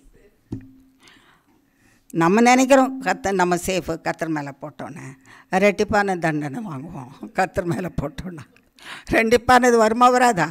செய்தது தப்புக்கு ஒன்று, தூங்குனதுக்கு ஒன்று, ரெண்டாவது கர்த்தர் மேலே பழிய போட்டதுக்கு ஒன்று, ரெட்டிப்பான தண்டனை. அதோட சொல்லாமல் இருப்பதே ஒரு தண்டனையிலே நம்ம என்ன செய்திடலாம், முடிச்சிடலாம். அம்மாவா இல்லையா? அந்த நல்ல தேவன் தான் நமக்கு சொன்னாராம், உன்னை சீர்படுத்துவேன். சீர்பட்டு போன ஒரு சூழ்நிலையில் இருக்கிற உன்னை நான் என்ன செய்வேன்? சீர்படுத்துவேன். உனக்கு உன்னுடைய தேசத்தை பார்க்கும்போது ஏதேன் தோட்டத்தை போல இருக்கிறேன்னு சொல்லுவாங்க. நிர்மூலமானப்பட்ட வாழ்க்கையை நீ வாழ்ந்துட்டு இருந்த, அது மாளிகையாக கட்டப்படும். நான் உன் நடுவில் இருக்கிறேன். நீ தீங்கு காணாதபடிக்கு வாழணுன்னா நீ ஜெபம் பண்ணணும். இதெல்லாம் நான் சொல்கிறதெல்லாம் உனக்கு நிறைவேறணும்னா நீ என்ன பண்ணிகிட்டே இருக்கணும்? ஜெபம் பண்ணிகிட்டே இருக்கணும். இப்போ ஜெபம் பண்ணலாமா? சர்வ வல்லமுள்ள தேவனே, எவ்வளோ நல்ல தேவன் ஆண்டவரே, எவ்வளோ வல்ல தேவன். உம்முடைய நல்ல விருப்பத்தையும் நல்ல ஆசீர்வாதங்களையும் எங்களுக்கு பொழிந்திருக்கிறீர். நாங்கள் என்ன செய்யணும்னு சொல்லி கொடுத்துருக்கிறீர் ஆண்டவரே. எங்கள் சூழ்நிலை எப்படிப்பட்டது என்பதை அறிந்து எங்களுக்கு போதித்திருக்கிறீர் ஆண்டவரே. உமக்கு கோடி கோடி ஸ்தோத்திரம்ப்பா. சர்வ வல்லமுள்ள தேவனே, அடுத்தவனுக்காக மதில் இடிந்து விழுது, அங்கே நீ திறப்பில் நிற்கணும். வீடு இடிஞ்சு விழுது, திறப்பில் நிற்கணும். வாசஸ்தலம் இடிஞ்சு விழுது, திறப்பில் நிற்கணும். மனுஷனுடைய வாழ்க்கை இடிஞ்சு விழுது, திறப்பில் நிற்கணும். நீ நின்று ஜெபம் பண்ணணும்னு நான் எதிர்பார்க்குறேன். நான் அப்படியே உலா வரும்போது என்னுடைய மக்கள் யார் யார் என்னென்ன செய்கிறாங்கன்னு பார்க்க வரும்போது நீ திறப்பில் இருந்து ஜெபம் பண்ணுறதை என் சத்தம் கேட்கணும், என் கண்கள் பார்க்கணும்னு சொன்னீர் ஆண்டவரே. அப்பொழுது நீயும் விடுவிக்கப்படுவாய், நீ வேண்டிக் கொள்கிறவர்களும் விடுவிக்கப்படுவார்கள். உன் தேசம் காக்கப்படும், உன்னுடைய சுவர்கள் காக்கப்படும், உன் வாசஸ்தலம் காக்கப்படும், உன் வீடு காக்கப்படும், உன்னுடைய மனுஷர் காக்கப்படுவார்கள். நீ வேண்டிக் கொள்கிறவர்கள் காக்கப்படுவார்கள், விடுவிக்கப்படுவார்கள்னு சொன்னீர் ஆண்டவரே. Thank you Jesus, thank you Jesus, thank you Jesus. நாங்கள் ஜெபிக்கிறவர்களாக, திறப்பிலே நிற்கிறவர்களாக எங்களை மாற்றுவீராக. நாங்கள் ஜெபிக்கும் போதே எங்களை ஜெபிக்காதீங்கன்னு தடை செய்கிறதுக்கு நிறைய பேர் இருக்காங்க சுவாமி. சத்ருவாகிய பிசாசானவனுக்கு அவன் கோட்டை இடிஞ்சு விழுந்துருமே நாங்கள் ஜெபிச்சா, ஆகையினாலே அவனுக்கு நாங்கள் ஜெபிக்காதபடிக்கு தடை செய்கிறதுக்கு அவனுடைய கைக்கூலிகளாகிய நிறைய பேரை அனுப்பி ஜெபிக்காதே ஜெபிக்காதே ஜெபிக்காதேன்னு சொல்லுவான். ஆனால் கர்த்தராகிய நீர் சொன்னீர், இல்லை நான் ஜெபிக்கணும், கர்த்தர் சொல்லியிருக்கிறது தான் கீழ்ப்படியணும். கர்த்தர் எதை சொன்னாரோ அதுதான் கீழ்ப்படியணும். கர்த்தர் சொன்னார் ஆதாம் ஏவாளுக்கு, புசிக்காதே, புசித்த நாளிலே சாவாய் என்று. சாத்தான் சொன்னான், புசி நீ சாக மாட்டேன்னு. நான் எதை கேட்கணும்? கர்த்தருடைய வார்த்தையை நான் கேட்டிருந்தா உலகத்தில் பாவமும் மரணமும் வந்திருக்காது. கர்த்தருடைய வார்த்தையை தள்ளி நான் சாத்தானுடைய வார்த்தையை கேட்டதுனால பாவமும் வியாதியும் கண்ணீரும் கவலையும் கஷ்டமும் நஷ்டமும் வேதனையும் பாவத்தின் சகல கூறும் வேறும் மரணமும் வந்து சேர்ந்தது. துயரம், துக்கம், ஓலம், அலறுதல், கண்ணீர், பயங்கரம் சகலமும் வந்து சேர்ந்தது சாத்தானுடைய வார்த்தையினால். எவ்வளவும் இருக்குது, நீ எனக்கு கீழ்ப்படிஞ்சான்னு அவன் சொல்லவே மாட்டான். நல்ல வார்த்தைகளை, இனிப்பான வார்த்தைகளை சொல்லுவான். உனக்கு ஒரு கஷ்டமும் இருக்காதுன்னு. அதை கேட்டு நாங்கள் விழுந்து போகாதபடிக்கு காத்துக்கொள்ளும். இப்போவும் ஆதாம் ஏவாளை சோதித்தது போல தான் எங்ககிட்டையும் வந்து சோதிக்கிறான். நீ ஏன் அவங்களுக்காக ஜெபிக்கிற? நீ எதுக்காக ஜெபிக்கிற? ஜெபிக்காத. நீ ஏன் திறப்பில் நிற்கிற? நீ திறப்பில் நிற்கலைன்னாலும் பரவாயில்ல, சும்மா கூட இருந்து ஜெபிக்காத. பாவம் செய்தவன் தண்டனை வாங்கினாதான் அவனுக்கு புத்தி வரும். ஆகையினாலே நீ ஜெபிக்காதேன்னு எங்களை சொல்கிறதுக்கு சாத்தான் நிறைய ஏஜென்ட்ஸ் வச்சுருக்கான் ஆண்டவரே, நிறைய ஏஜென்ட்ஸை வச்சுருக்கிறான். அந்த சாத்தானுக்கு தங்களை வெற்றி போட்டால் தான் அந்த ஏஜென்ட்ஸ் ஆண்டவரே ஏஜென்ட்ஸாக மாறி போவாங்க. இப்போவும் எங்கள் காதுபட பேசுகிறாங்க, இப்போவும் காதுபட சொல்கிறாங்க. இங்கே வந்திருக்கிற அத்தனை பேருடைய காதுபட பேசத்தான் செய்கிறாங்க. நீ எதுக்கு ஜெபம் பண்ணுற, நீ ஜெபம் பண்ணி என்ன பிரயோஜனம், அந்த இடத்துல என்ன கிடைக்குதுன்னு சொல்கிறவங்க இருக்கிறாங்க. நீ ஜெபம் பண்ணி உனக்கு நன்மை கிடைக்க போகிறது ஒன்றுமே இல்லைன்னு சொல்கிறாங்க. சாத்தானுடைய ஏஜென்ட்ஸு ஆண்டவரே, ஏதேன் தோட்டத்தில் சொன்னவன் தான் இங்கேயும் எங்களுக்கு வந்து சொல்கிறான் சுவாமி. ஆண்டவரே, ஏதேன் தோட்டத்தில் கேட்ட அந்த 2 மக்களை எங்கள் முன்னோரை போல் நாங்கள் இராதபடிக்கு நாங்கள் கர்த்தருடைய வார்த்தையை தான் கேட்போம். ஏன்னா கர்த்தர் 3 முறை இங்கே சொல்லியிருக்கிறாரு, நீ திறப்பின் வாசலில் தான் இருக்கணும், நீ ஜெபிக்கணும், நீ திறப்பின் வாசலில் இருக்கணும், சுவரை அடைக்கணும். நீ அடைச்சி மக்களுக்காக நான் யாரையெல்லாம் கோபத்தில் நிர்மூலமாக்குவேன்னு சொன்னேனோ, யாரெல்லாம் தண்டிப்பேன்னு சொன்னேனோ அவர்களை காப்பாற்றும் ஆண்டவரே, மன்னியும் ஆண்டவரே என்று நீ கேட்கணும். உனக்காக கேட்கணும், உன்னுடையவர்களுக்காக கேட்கணும், நான் கொடுத்திருக்கிறவர்களுக்காக கேட்கணும், மனுக்குலத்துக்காக நீ வேண்டிக் கொள்ளணும். இதை செய்கிறவனை தேடுறேன் நானுன்னு சொன்னீங்க ஆண்டவரே. நான் தேடி வந்தேன், ஒருத்தனை கூட காணலையே நானுன்னு துக்கப்பட்டீங்க. நான் தேடி வந்தேன், திறப்பில் நிற்கிறதுக்கு ஒருத்தனை கூட காணலை, நான் ஒருவனையும் காணலை. ஆகையினாலே ஒருவனையும் காணாததுனால அவர்களையும் சேர்த்து நான் எல்லாரையும் வேரோடு நிர்மூலமாக்கி போட்டுடுவேன், அழிச்சிடுவேன். என் அக்னியை அனுப்புவேன், என்னுடைய தூதர்கள் அழிக்கிற தூதர்களை அனுப்புவேன். விதவிதமான விதத்தில் வந்து அழிச்சு போடுவாங்கன்னு சொன்னீங்க. செய்திடாதீங்க ஆண்டவரே, நம்முடைய கோபத்தில் நாங்கள் செய்ய தவறின தப்பிதத்தை மன்னிச்சிருங்க ஆண்டவரே.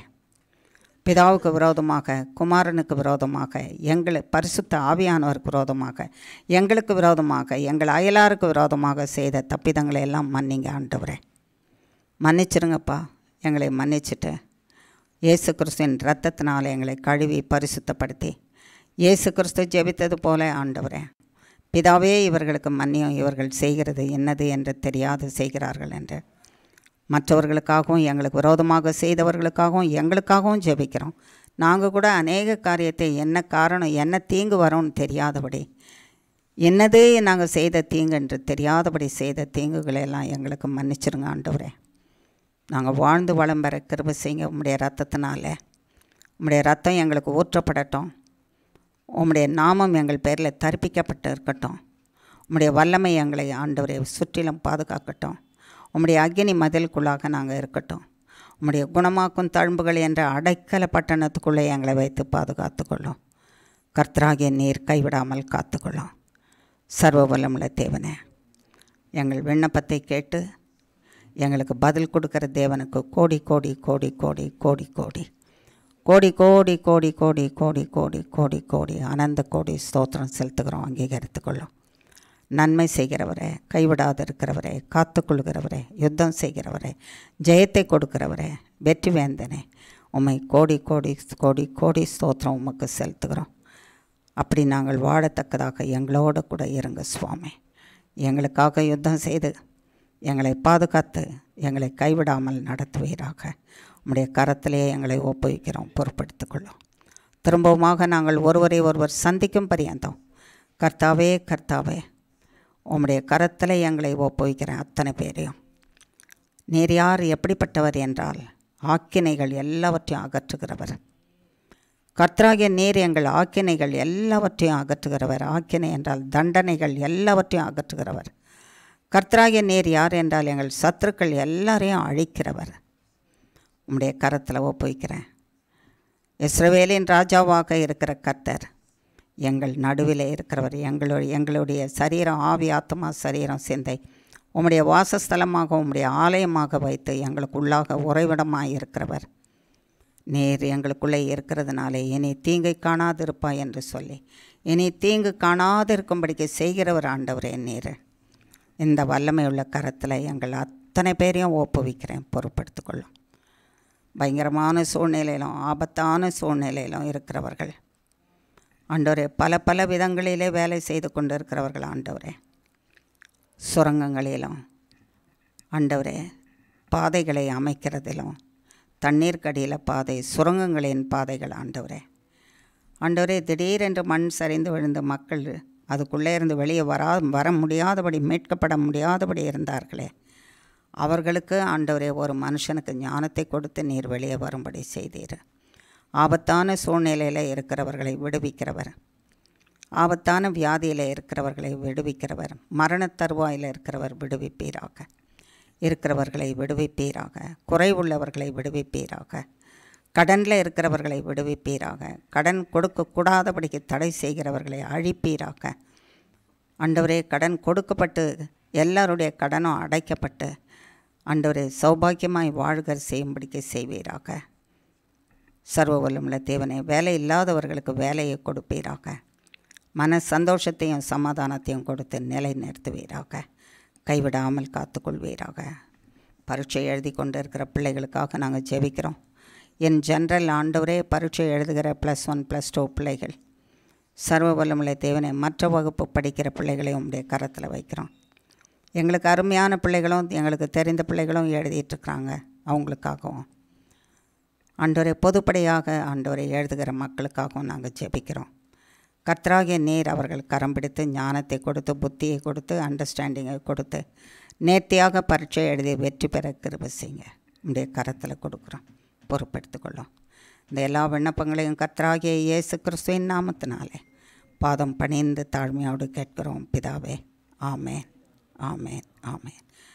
என் ஆத்துமாவே கர்த்தரை ஸ்தோத்திரி, என் முழு உள்ளமே அவருடைய பரிசுத்த நாமத்தை ஸ்தோத்திரி.